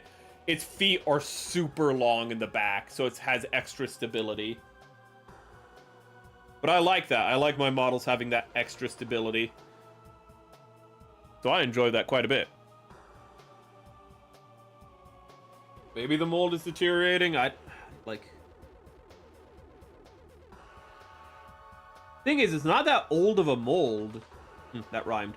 But it's not really that old of a mold is kind of the concerning part, because I think it's only from 2015. And Bandai is still printing things like from the 1990s. Mind you, those aren't holding up too well either, like the Comfer. The Comfer is a really old master grade. It's not holding up at all. I built it, and I was very nice about it when I did the year in review, but you can tell it is an incredibly old kit. And for its time, you're like, this kit holds up really well. But it holds up really well for like a kit from like 1999. Is what I didn't say. Like, I didn't say where it was from. And it's a little rough around the edges for that. It's literally the situation where like you might just be better off with the high grade, in all honesty. But yeah, the GM is only from like 2015. So I'd be very concerned if it's deteriorating. Is it 2000? Wait. It's based off of... Oh, wait. The Gundam 2. It'd be based off the Gundam 2.0. I was thinking of it... the original P Bandai printing of the model, the GM command space type was, I think, done in 2015. The command colony type was done in like 2014, or is either 2014 or I'm getting this off by a year. But then the Gundam 2.0 was done a lot long before that. You'd be right on that. Ooh. Yeah, the 2.0 is from 2008. Yeah, okay. You're talking about the 2.0, which would also just be same difference. So you are right, actually. I'm not accounting for its age as much as I should.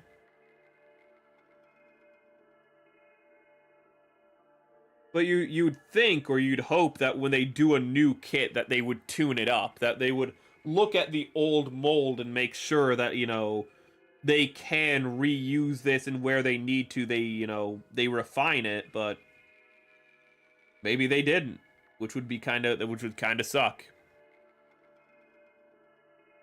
Yeah, Command Colony is 2014, so that means the first printing of the GM command space type was done either at the end of the year or the year after.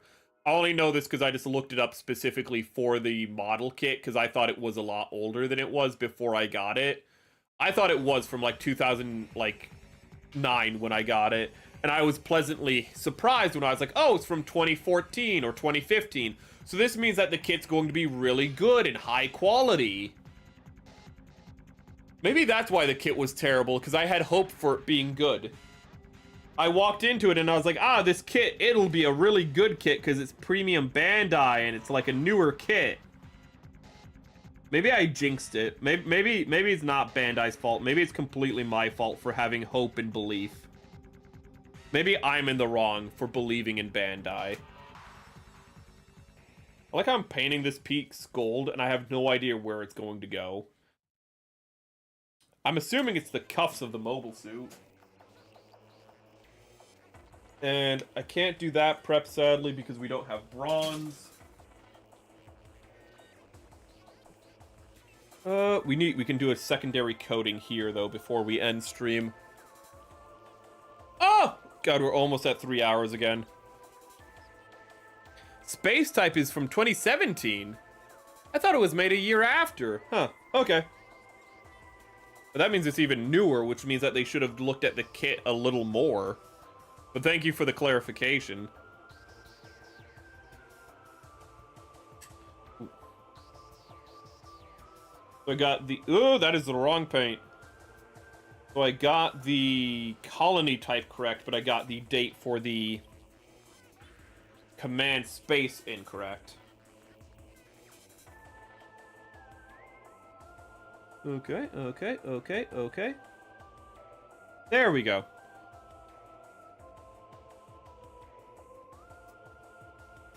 Okay. You saw the you did see the short, but in the video at first it was leg spread. Yeah, in the video and the short, well, in the both, it's first leg spread then doggy style. Downward dog is what I meant to say. Darn it. I've been really good about not saying that, and I messed it up. Ooh.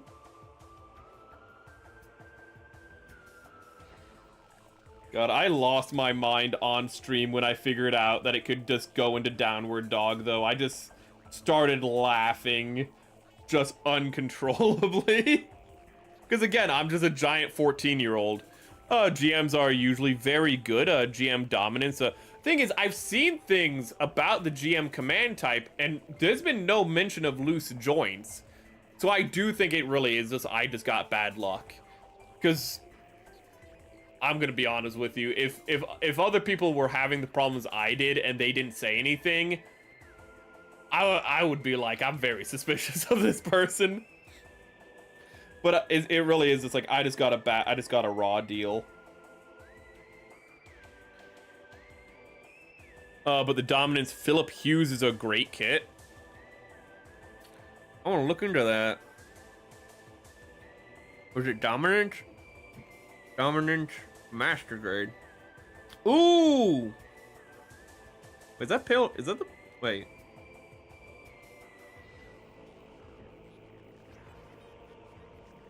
That is a beautiful boy.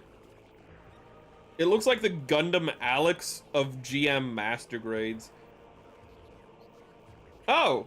Apparently it's available on P Bandai right now. It's in stock. So apparently if you want to get that, it's in stock right.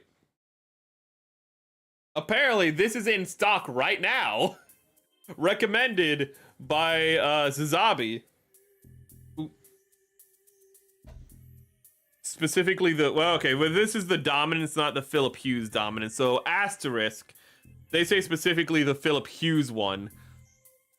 Yeah, that's the regular one. So, clarification. It'd be really weird if the Hughes is like a standard release, but then the Dominance normal is a P Bandai.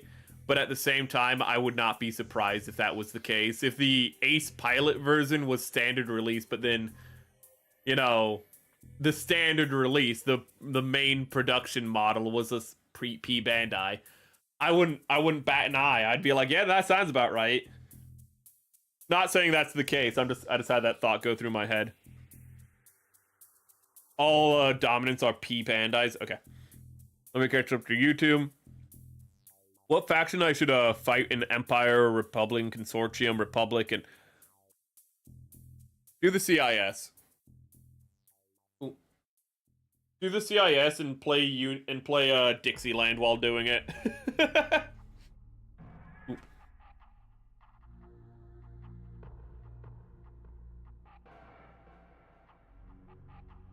Name your general, Robert E. Lee. Ooh. Just go full on nonsensical. Okay, I'm gonna need more gunmetal because it all dried out, annoyingly. Okay, CIS. Wait, there's actually, that's the thing, I just remembered. Listen in the background, at least for like one of your games. Just have the clanker version of Dixieland in the background of the B1 battle droid singing Dixieland. I wish I was in Dixie, away, away. I don't know why, but there was a bunch of covers of Dixieland over the last couple of years. I don't know why that's a meme. It's a good song, don't get me wrong, but it's just kind of weird that the unofficial anthem of the Confederacy, people are like, wow, this song's a banger. I want to do a cover of it. Even if it's just for jokes. It's kind of weird that people are just like, yes, that's what I want to do with my, like, summer vacation. Hughes version has 2 minigun sentries. Okay. Affixed to the back. Premium Bandai are just designs they don't think will sell well, so they, which is again insane that they're like, we don't think this will sell well. We don't think the Death Scythe Hell will sell well. You know, we don't think the Ultron will sell well. Like, what? Side note, the Death Scythe Hell is my favorite mobile suit design from Gundam Wing, and they're just like, nah, nobody wants to buy the Death Scythe Hell from Gundam Wing. Nobody wants to buy the Gundam Maxter. Nobody would buy that. Oh, when it is made, the Tequila Gundam will be Premium Bandai, and it will sell out in like an hour, because of everyone from Mexico to Argentina is gonna pre-order the Tequila Gundam, and P Bandai is gonna be like, still gonna be like, well, we don't think it's gonna sell too well. It's insane that they put all of the G-Fighter kits on. All the G-Fighter kits are P Bandai, and I'm still upset about that.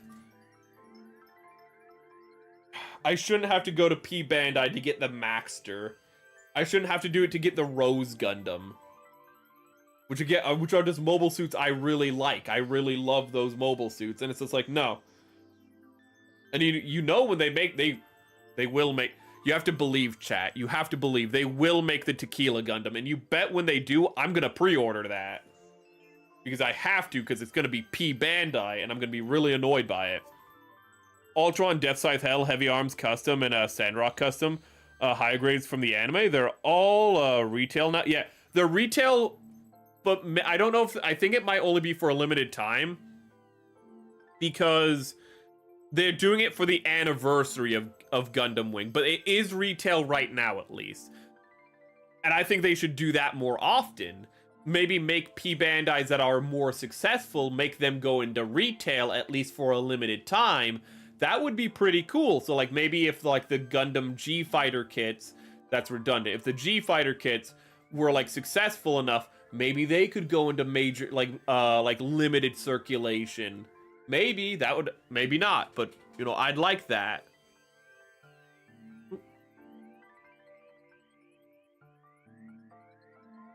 Sorry, just saw a false notification on Twitch.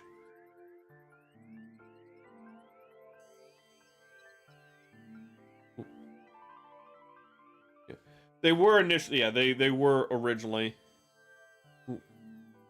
E-Bandais. Let's see here. It's not supposed to be more expensive. Bandai's is greedy. I mean, if you can charge extra while doing it, why not? You don't have to ship it anymore. Now the customer can pay for the shipping costs. Why not? And you know what? They use FedEx, you know? Let's use the worst shipping company to like ship our stuff. Now I'm a little biased because I live in a place that actually has incredibly good USPS. So I'm not indicative of anyone else, but where I live, if they used USPS to ship my Gunpla kits, they would come several days earlier and in better condition. Again, I know in other places in the US, USPS is trash. But I live in one of the few places where USPS, which is the United States Postal Service, is really good. And when I say really good, I mean it is nationally rated, which I should not say because that is doxable information.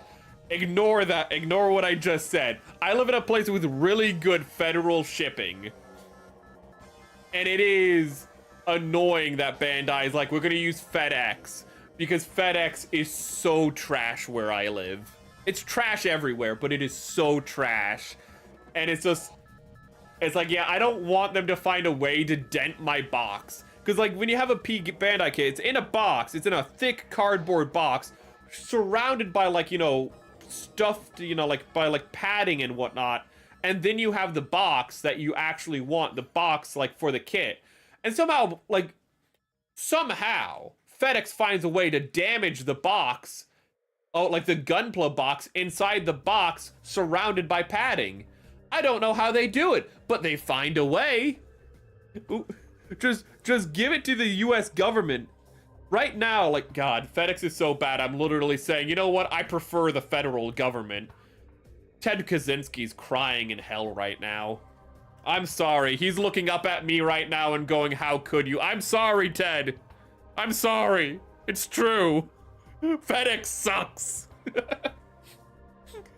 It's awful. Is Opus still around? I don't know. It's late for him. He has responsibilities and whatnot. Always hear people say FedEx is bad when it's the opposite for me. I'm happy you live in one of the places that FedEx is good. I mean, usually, like, again, for a lot of people, like, you know, the USPS is bad for them. I just happen to live in a really good place for the USPS. Let me explain how good my shipping is for USPS. My Amazon orders would be delivered earlier with USPS. Like, I could get next day shipping because where I live, I could get next day shipping from Amazon without having Amazon Prime because I live in the Midwest, so there's a lot of factories and things that it's just a one day like journey effectively. I could get just really good service from USPS just because where I live. You know, it's not indicative of anywhere else in the US, but where I live, I'm just very fortunate. And even before there was like an Amazon fulfillment centers and stuff, because now those are everywhere. But before those were a thing, I would actually get my shipments earlier with USPS than I do now that there is a Amazon fulfillment center in the nearest city to where I live. Like, that's how good the USPS is where I live. Why is it so good? I have no idea. I don't know why it's this good, but it is.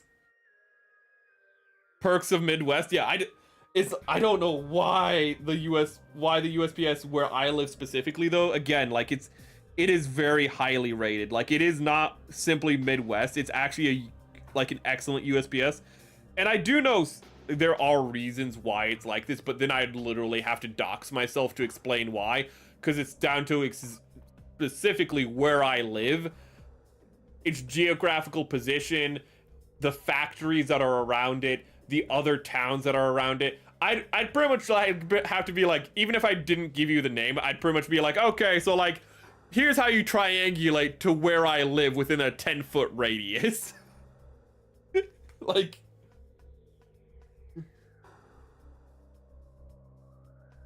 applying the second coat. This is like going well and also terribly.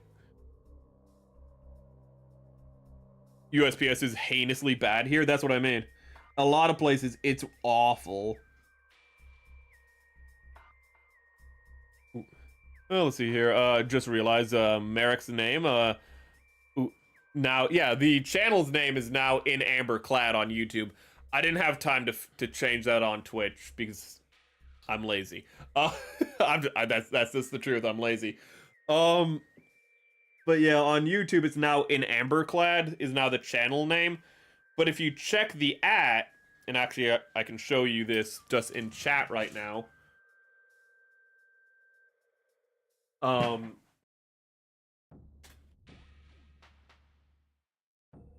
But the channel's name is in Amberclad now because of the rebranding. But as you can see, my name, the channel's owner name is now Seth King.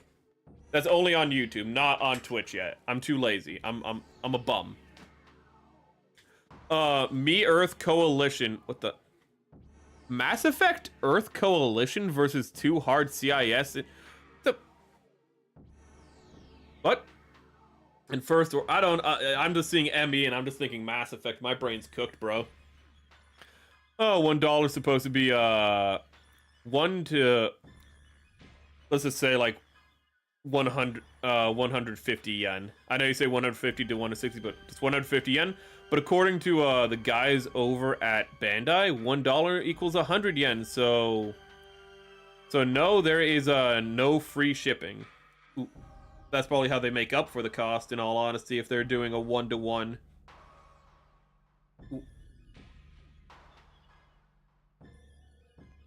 Could also go to explain why the shipping is so expensive. Like, I know, you know, why the shipping would be as expensive as it is in general, but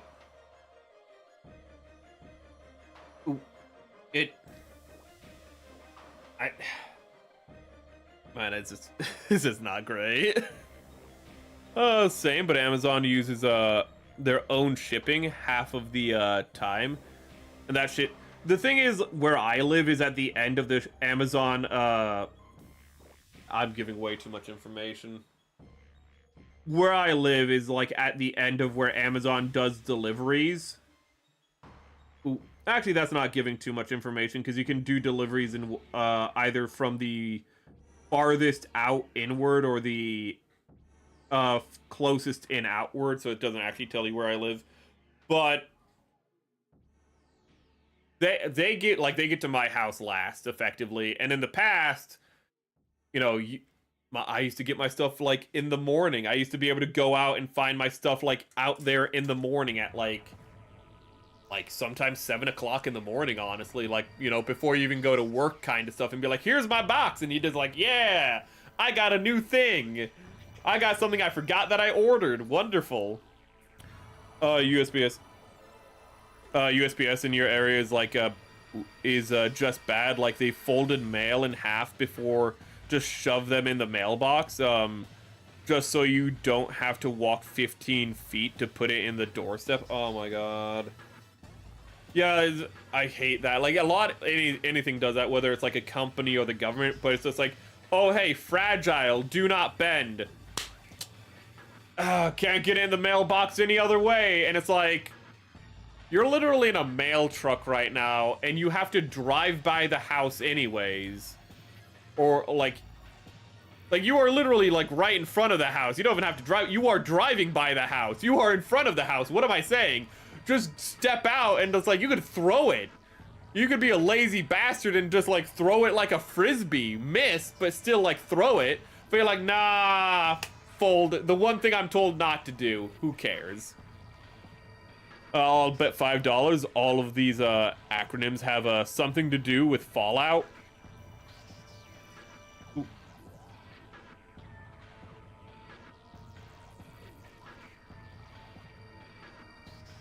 No. We were talking about Fallout earlier, but no. No, I don't play Fallout, so if there are any similarities to what I'm saying, unless I've missed something, ooh, it's pure coincidence. I mean, somebody thought, like, in Amberclad, that is a reference to something, but somebody thought, like, because my name was Seth King and it's in Amberclad, they're like, ah, the king in yellow, and it's like, no, I forgot that was a thing. Ooh. Nobody's gotten actually what in Amberclad is a reference to yet. Because that's literally, that name is lifted from something, and I should admit that because that's legal, because that could be, you know, legally problematic. But yeah, the name in Amberclad was just, I was just like, I'm just gonna take that. This very prominent thing from a science fiction, I already gave you too much information, I'm just like, that's mine now. This is mine. I'm a dinosaur. I'm becoming a dinosaur. Ooh. This is like Brotherhood of Steel and stuff. Ooh. Brotherhood of Steel's name goes so hard. Let's get another coat on this. There we go. God, I didn't have time until just recently, but I finally saw the Sodaz Brotherhood of Steel, like project, was it? Operation Sunburst, the defense of the Helios compound by the Brotherhood of Steel against the NCR. And it's a 47-minute video. And it's really good. It's just, I don't know if Sodaz is like from Thailand or China or something. I just know he's some kind of Asian. I could be wrong. He could be European. But Sodaz, S-O-D-A-Z, he released this video like a month ago, and I haven't had any time to watch it. Just watched it like the last week. I don't know anything about Fallout, but my god, Sodaz is amazing. His work is great. How he paces the fights is amazing. How he handles everything in it. Like the combat, the engagements are all really clean. It's really nice. I would recommend if you haven't seen it. Speaking, yes, you got it. Halo, the in Amberclad, the frigate from the second game. Ooh. The moment you said sci-fi, I knew you were talking Halo. Yeah. Welcome, CL. Was the in Amberclad itself is actually believed to be, it's theorized it's a reference to, I think, what is it, Norse mythology with Freya. It's complicated, but the amber is believed to be a reference to Freya's amber necklace, is what some people theorize, because Halo ship names are really, like, obtuse, but really cool because of it. Like, every Halo ship name before 343, just have to say that. Every one of them is like a riddle. It's like, it's all an illusion of some kind, but it doesn't tell you what. It gives you just enough information that if you know what it is, you're like, I think I know this. But if you don't, you're like, Pillar of Autumn, cool. In Amberclad, these are saying something deeper, but I have no idea what, but they sound really cool. Ooh. What's the frigate from Halo 3 called? I actually can't remember it now. Halo 2 is one of the greatest games. Oh, it's amazing. I love Halo 2. Halo 2 is one of my favorite games. I've played hundreds of hours in the campaign alone, and I'm still terrible at it. I'm an old school gamer. Watch the latest episode of a Fallout show, and you're pissed. You're in good company. I haven't seen the latest episode, but you're in good company. I can tell you right now. It is. I think when I said earlier in stream, coincidentally, that the Fallout show is literally a way for Bethesda to just wipe clean the canvas of the West Coast so they can make a new game on the West Coast. I honestly think I was just saying that as a joke, but that's probably true at this point. But what was the travesty? Forward unto dawn in Amberclad. Thank you. Forward Onto Dawn is such a good name. Forward Onto Dawn is such a fire name. This is what I mean. Like, all the names of classic Halo ships, it's like this is saying something, and I don't know what it's saying, but it sounds really cool. Like, Forward Onto Dawn is literally just, you know, to the new tomorrow. That is all it means. It says, going to tomorrow, never giving up. You know, row, fight the power. You know, that's some Gurren Lagann stuff right there, but more poetic. Let's see here. Sodaz did make a 2-3 Warhammer. Yeah, he didn't make those Warhammers, but then Games Workshop was like, no, we don't like fans promoting our stuff for free, so stop that. One of the craziest business decisions I've ever seen is Games Workshop being like, we're gonna copyright strike you if you promote our stuff for free. Okay? And last year they started doing it to cosplayers. Fun fact, cosplayers last year got cease and desist orders, allegedly, from Games Workshop for cosplaying without permission. Games Workshop is one of the worst companies ever. The only reason Space King is almost a TV show. The only reason Space King exists, which is made by Flashgit. The only reason that exists is because Games Workshop was like, you can't make Space Marines killing furries. That's not allowed anymore. You know, we had art, and now we have different art, but we had Black Templars going to war against stereotypes of furries. It was literally stereotype of 40k going against a stereotype of degeneracy. It was amazing. And then Games Workshop was like, no fun allowed. Oh, yeah, they are the EA. They like to, well, at least they're not, I was gonna say, one thing that they aren't doing that EA did is that they're not buying smaller companies then going, okay, then we're gonna shut down the company after buying it. Why did you even buy it? Why did you buy Paradox or whatever it's called? Not Paradox, is it Paradox? Is that the gas mask one?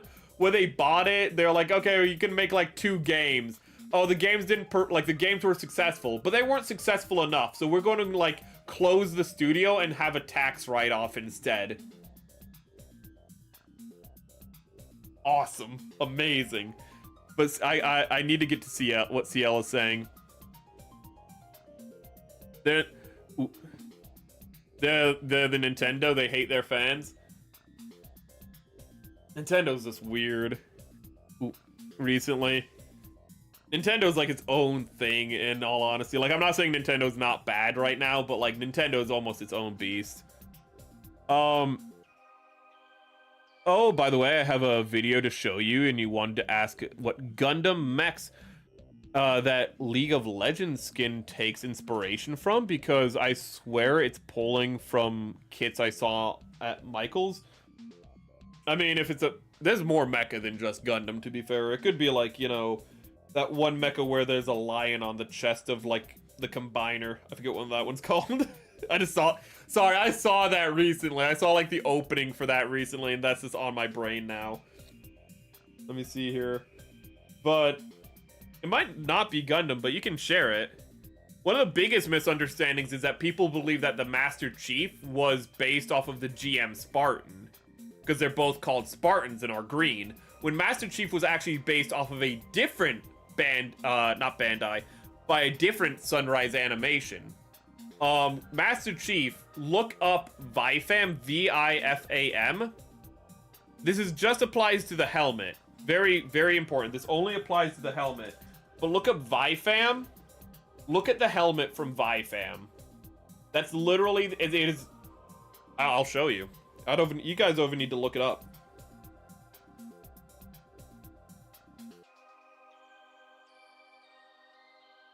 That's the Vifam helmet.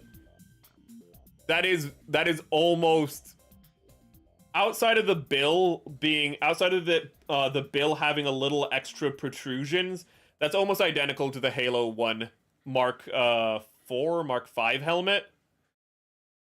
Lion on the chest. I can't remember what it's called. It has lion on the chest. Its shoulders are like trains.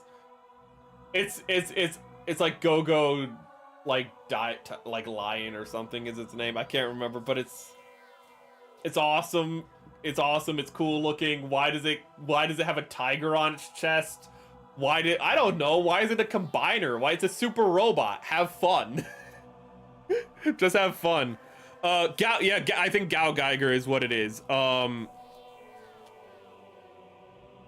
King of Brave Gao Geiger. I think you're right on the money. Let me look up Gao Geiger just to make sure. It's King. I can see with the preview image. Yeah, it's King of Brave Gao Geiger. Yeah. Look at it. This has a lion on its chest. Wait a second. That's not the one though that has. There it is. No, you can't see. There it is. Yeah, there it is. Wait, it just has train shoulder pads, and it just. Why does it have train shoulder pads? Because it was made out of a train. How do you make your robot, dude? That's how you know, that's how you know the person who made it was a little autistic. They're like, I really need to figure out a way to put a train into this giant mecha. It's necessary. It has to be done, and it will make it look cooler, and it does look cooler. Mecha is just the ultimate genre for autistic people, and I'm all about it. Let me catch up to YouTube chat. They literally retconned how to kill ghouls after one episode, and butchering Robert House's character. Oh, dude. They retconned how ghouls die long ago. Ghouls since season 1 have been zombies. Meanwhile, even in Bethesda, they're like, ghouls are not zombies. Ghouls are not zombies in Fallout 3, and I don't know about Fallout 4 because I haven't played it. But in Fallout 3, they literally have a whole quest called Shoot 'em in the Head, and it's about the stereotype that ghouls are zombies and how, no, they're not zombies. And then you have the Fallout show where they're just zombies. They're zombies that are fueled by radiation. Let me catch up to YouTube chat a little more. For Transformers Victory. The fact that there's a Gundam Victory and Transformers Victory will never get old to me. What even cosplayers? Ooh. I literally can't. I'd have to look for it, but there were people who claimed to get cease and desist orders from Games Workshop for cosplaying. So I had to clip the licking sound. It's in Stream Talk. I can only get to those until after stream, because if I try to watch them during stream, the audio comes through the microphone, or it just shows me what is currently happening on stream. I see it. The lion head torso, Gundam Tryon. No, I did not know there's a Gundam with a lion head, but that's amazing. Brave series is freaking good. Oh, I've always heard good things about it. Sharing the Brave Police J Decker propaganda. Oh, is that J Police the one with the train? Go watch J. I have so many things to watch already. Had to leave my phone battery on low. BRB, send results of my war. Okay. Later. Okay. Let me catch up to Twitch chat. Let's see. Shoulders stealth bombers. Ooh, that's true. The shoulders are always some kind of vehicle, and it's just. If you don't believe in whimsy, you'll look at the shoulders and be like, that's stupid. But if you still have some whimsy in your heart, you'll be like, yeah. It's just having a jet bomber on its back, or like that's cool. You know, it's like Gurren Lagann rules. When the Gurren Lagann, it just grabs a jet and it puts it on its back, and now it can fly. That's how you fly. You just put a jet on the back of a mecha, and now it can fly. That's how physics work, dude. And it works. Mind you, that's Super Robot. Let's see here, but I love Gurren Lagann. Everyone loves Gurren Lagann, though.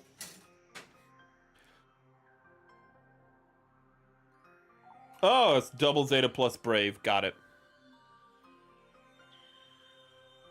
Oh, it's part of the it's part of the Takara and Sunrise collab from the 90s. Call the Brave Samurais. I'm just looking through my parts right now to see if there's anything we need to prep before we end stream. Again, I don't have bronze, so that's all this is gonna have to be prepped off stream with bronze, because gold would be a little too high contrast. And the reason off stream is because I don't have the bronze, so I can't do it on stream. Oh. If you think that's autistic, you should have not seen Brave Express Might Gain. So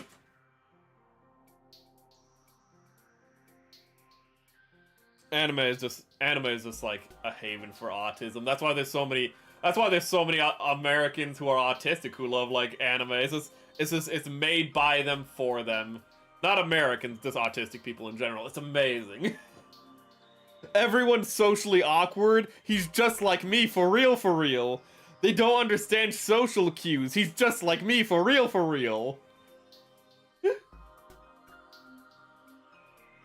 I can say this because I got tested for autism when I was a kid, and the test results were inconclusive. That's still the funniest thing to me. They came back and it's like, he's OCD, has anxiety, has severe depression. But we don't know about the autism one. It's like, really? Like, you could figure out all that stuff, but the autism one, you're like, we don't know. Like, it could just be all the other things working together. We just know he's fucked up. That's all we can say for sure. Is whatever's, like, something's wrong with him. And it's a lot of things, actually. It's not something, it's multiple things. It kinda just sucks to be him. And that's why I'm a VTuber. My, gain is a super robot and autism. I was thinking earlier today how new types I made the joke that new types are just, you know, what is it? They are autistic empaths, because how new type powers work is that you're an empath. You also have prescience, but you're an empath. But I just like, they're all just autistic empaths, which is just a real catch-22. They can all feel other people's emotions, but they can't understand them. And what made me upset is I realized that was a joke. Because, like, outside of Camille, most new types are just normal people, like Judo. I mean, when he's not kicking people. Amuro, when he's not having a mental breakdown or being an annoying bitch who needs to be smacked by Bright. They're normal people. But what made me upset is the knowledge that there are people who unironically probably think that, like, all new types are, like, Quirk Chungus, autistic or whatever. Really, what I'm saying is I don't like tourists.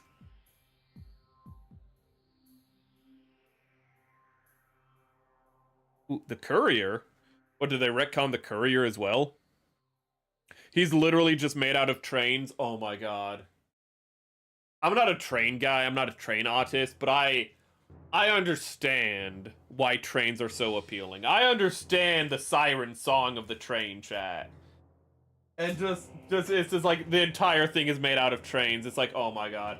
There is a transformer called Astro Train. Celia knows him.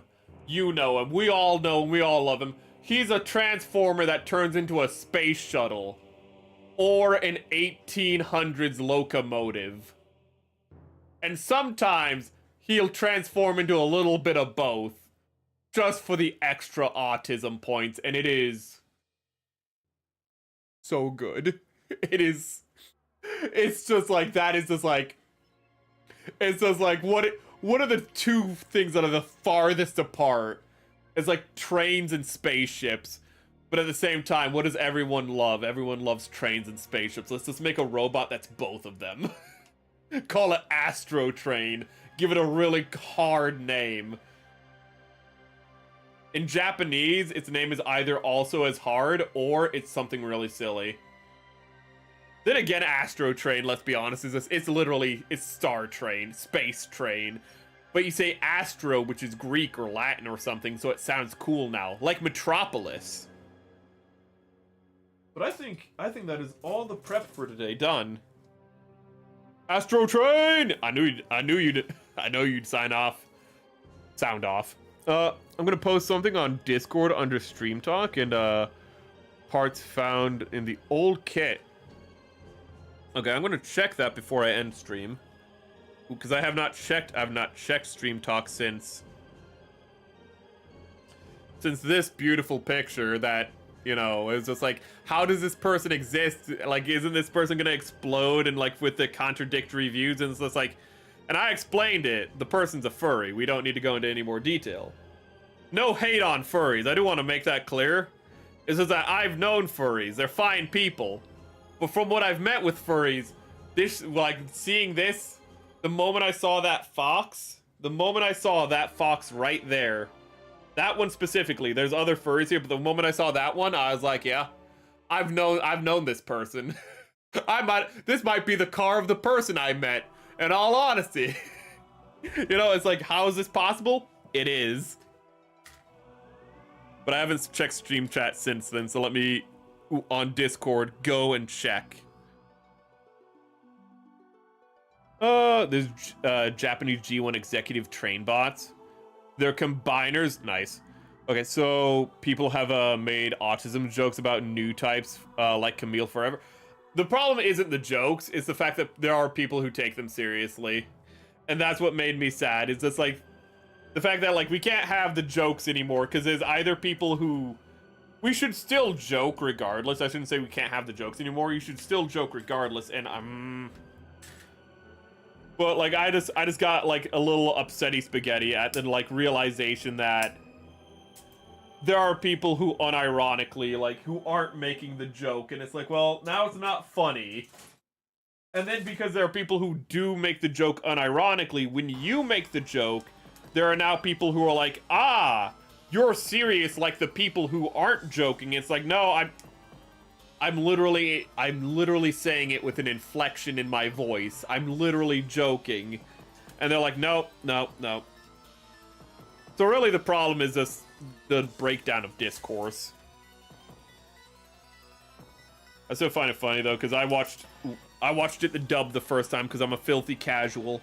But I watched the dub for Zeta the first time, so everyone was just like, yeah, Camille just says he's autistic. And I was like, I don't remember him saying he's autistic. And I feel like I would have stopped the episode and just gotten up and walked out of the room if he just went, I'm autistic at some point. So I'm just like, is this like what's going on here? And it's in the dub, he says, I'm just a troubled child, is what he says. Like, that's pretty much all he says. He might say, like, I'm a troubled child with issues, but he does not say he's autistic. But if you watch the dub, he goes, I'm autistic. And it's just like, it's like, you know what, Camille? Honestly, better line, because, like, Camille, people like, Tomino, like, said autistic because, like, he just wanted, like, because people didn't really understand what it was at the time, and da-da-da-da. Like, people have excuses for, like, the meta reason why he says he's autistic. Honestly, Camille is autistic. He is autistic as fuck. like, it's fun to make jokes about other new types being autistic. Camille just is. The fact that Camille's like, you called me a girl because my name is Camille. I'm just gonna go into like an autistic rage and tackle you. It's like, okay, that's just no social skills at all with this kid. You know? Oh, by the way, I'm gonna design the Zeta Gundam casually. Like, I'm gonna be the one who makes it have a transformable gimmick because I noticed the Titan's inner frame technology. And it's like, very autistic of you. But yeah, he's super autistic. Like, again, with people like Amuro or Judo, it's a joke. But fucking Camille gets called a girl. Ooh. And he's like, well, I guess I'm just gonna steal an experimental not super weapon, but an experimental mobile suit and join a terrorist organization. I mean, that's very autistic. Astro Train is cool, but have you heard of Raiden? There's a lot of things called Raiden. I'm sorry. You're gonna have to narrow that one down. Ooh, have you heard of Raiden? He's a Japanese combiner made from 6 different Japanese trains, and 2 of them are Shikansen trains. There's a lot of Raiden, so I'm gonna have to put in Raiden train. Raiden? I don't know. It's just like whenever K's enters chat, I go like, I call him K's, I call him Kai's. Train. Not strain. My voice is straining. I have to do Crash Bandicoot tomorrow, and that's a problem because I have to sing the day after that. And my voice is very tired.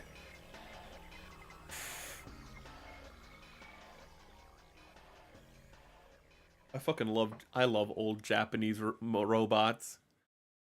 Look at, he has a little smile on his face. Look at him. You can't because the camera's not focusing, but trust me, he has a little smile on his face. He's so pure and innocent. Well, he's about to probably kill a bunch of people, and like in the English dub, they're just gonna be like, we're not gonna focus on that. But then the Japanese, you're gonna see like a mother holding, you know, like the half body of like her, you know, deceased child and like crying over it. And it gets really dark out of nowhere, and you're like, holy shit. And it's just like, watching the original Japanese when you've only seen the English is always fun. You just go like, oh, this is like really dark. It's like always has been. Let's see here. It's an Autobot combiner. Oh, so it was made into, okay. He's not, that is a great way to describe Judo. He doesn't have autism. He's just a dipshit is a great description. My dog just startled the hell out of me because he just barked. Ooh. Transformers in Japan is way worse. That might need to be unpacked. Jetfire, Skyfire. I love Jetfire, Skyfire. I don't know which name is canon. I just know they had to change it because of like licensing issues. Ooh.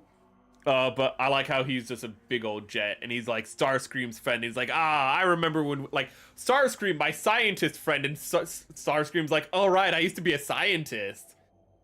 And he's like, hey, how's it going, my like he's like, hey Jetfire, how's it going? It's like, yeah, I used to not be like an evil guy who was like, you know, being all crazy and like constantly trying to kill Megatron. Well, anyways, that was a good trip down memory lane, but I think I'm committed to being like an evil prick, so have a good day. You go become an Autopop because you're not evil, and I'll stay a Decepticon. Decepticon Headmasters, we know as Fangy, is his Japanese incarnation. He takes time to kick and kill a puppy. Jesus Christ. Jesus Christ, man. Jesus Christ. I know in the new Transformers comic, Optimus Prime steps on, he doesn't mean to, but he kills a deer by stepping on it. He sees Earth and he sees all the life on Earth and he's like, wow, this is nothing like Megatron. This place is like crazy and crunch. And he just looks down and he just stepped on the back half of like a deer. And the deer's just like, I don't know what's going on, but I know I'm dying, and this really sucks to be me. And like Optimus Prime is like, I don't know what's going on, but I know that's dying, and I know it really sucks to be him, and I'm sad about it. Ooh. But that is a great character moment because it informs Optimus Prime of just how fragile the planet and its life is, which reinforces his belief in protecting it. So it's a very like, it's kind of a funny scene of just like Optimus Prime steps on a deer out of context. It's like, well, that just happened. But in the grand scheme of things, you're like, oh, this actually informs his character moving forward a lot. Because it barked at him. It's fucking, how dare that dog bark at me? I'm a bad guy, says the Decepticon. I kill dogs. Okay, I mean, literally, that's one of the easiest way to show somebody's a bad guy. Just have him kill dogs. That's doesn't the judge do that in like Blood Meridian? I don't remember if this is true or if this was a joke that was told to me, but like the fucking like the judge like adopts a bunch of like there's a bunch of stray puppies and is like, I'll take care of them. So he like gets the puppies, they're all in a sack and he's carrying them, and like while he's crossing a bridge, he just casually throws them off like the bridge and just keeps walking. I don't know if that's true. I don't remember if that was a joke or if that was like something that actually happened. But I think it's a great description of the character of the judge from Blood Meridian. This is the kind of guy, like that's how his character was summed up to me, and I'm like, that is an amazingly insane character. Okay, I think there was a shuttle before Astro Train. Can't remember his name, but oh, okay. I think she was responding to you with Jetfire. Carrier too. He wasn't a shuttle Jetfire, but he was a big white plane. Piss off my cousin by getting the only toy he didn't have, and it was that combo. Ooh. Okay, well, I know. I was just saying how, you know, I'm really inconsistent on pronouncing my I and A sounds. Don't think so. That's the transformed from a oh. I don't think so. He transformed into a pterodactyl, and the carrier was a lion of some kind, and a big cat. This is G1. Skylinks. Oh my, yeah, he does turn into a shuttle, doesn't he? Yeah, that was one of those. That was one of those transformers that, like, they didn't have a humanoid main mode. They had like an animal mode. So they'd like be an animal that turned into a vehicle, but then they'd still be people like that. Actually, wait, was Skylinks? Was Skylinks the one that like looked like a big dinosaur? Or was that a different one? I need to end stream. We're going up on 4 hours. Yeah, it's the one that looked like a dinosaur. It looks nothing like a lynx. But yeah, Skylinks. Looks nothing like a lynx. Looks like a brontosaur. Worst name. Skylinks was originally supposed to be a Decepticon. I mean, he's a big, scary monster. But I literally have nothing more I can really prep. I mean, like, all I can really do now is just, like, I can go, ooh, look, I'm doing this.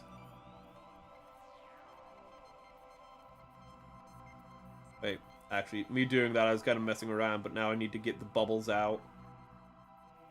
But, like, I really don't have anything left to prep because I don't have the paint, and we're at nearly 4 hours, which is really irresponsible. My dog is being a whiny little bitch. He's like, why are you not out here playing with me? Why are you talking to the invisible people? So, I'm going to start wrapping up. I'm going to look for a place to send you people out to. Ooh, thank you very much for joining me. Let me move the mic and just say all this over there. That's the combined version, and he looks like a Bronto. Oh, okay, so that's why. God. Can I just say the kibble on classic Transformers was insane? Okay, wait, no. So Skylinks, I see. So Skylinks has a shuttle, but he's also the shuttle transporter, it looks like. The thing under him is like the thing to transport a shuttle. That's kind of neat. They combined the two things into one thing. Good stream. I'm happy you enjoyed it. Let me look for a place to send you guys off to. Let's put this here. Let me bring up Twitch chat. Ooh. I almost closed chat by accident. Thank you for the follow, Zaz. Gunner, I'm gonna be out there in a minute, dude. I can take you outside. You can piss your little brains out. He's not gonna pee. He's not going to pee. He's just gonna stand out in the cold snow and look around for like 5 minutes and then go like, okay, I want to walk back inside now. But he's throwing a fit. But I need to find a place to send you guys off to. How many people are on Twitch? 2. I don't like to raid with 2 people, but let me see if somebody I personally know is streaming, because I'll raid you into one of them. I just don't like raiding into strangers with 2 people. It always feels like awkward to me. Sadly, no. So I'm going to link out. Actually, wait. We were talking about Fallout all tonight. Actually, I will raid. If you'll stick around, I will raid into somebody. I'll raid into Falter, who's playing, it looks like New Vegas. Let's see here. He is Fallout New Vegas Part 17. Holy shit, that's deep in. But Gunner, I will I won't really do anything because I love you, but I'm getting annoyed. But let me raid the channel. Let me type it in. We did a lot of talking about Fallout about Fallout in general. So, no channels found. Why must you lie to me? Twitch, why do you have like the worst search function imaginable? Well, let's hear start raid. I have no idea what mission he's on. He just entered a vault, it looks like. So there you go.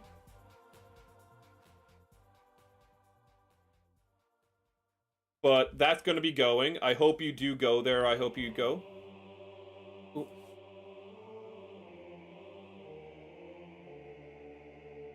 You love that NASA gave him a shuttle. NASA put the front on space shuttle and gave him the name Magnificence.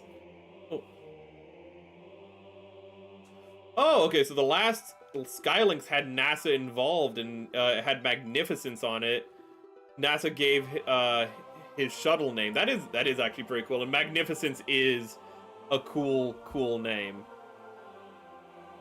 So let me look for a place to send to YouTube. Honestly, by the time I get YouTube linked out, which will already have rated, but... Oh god, why is YouTube so awful? We can't go to Mari En again. Sekigami, no. I shouldn't say their name then say no, that's really rude.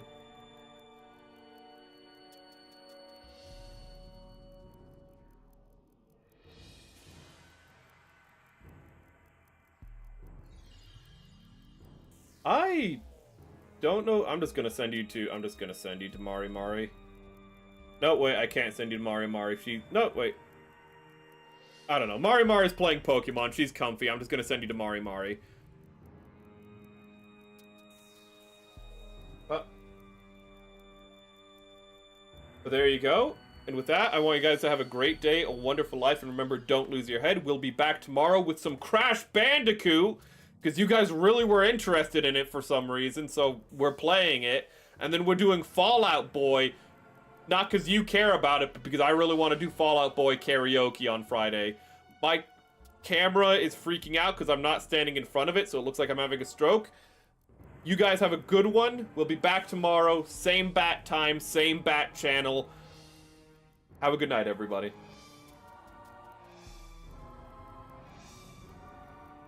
You need to hit the end button on stream before you can actually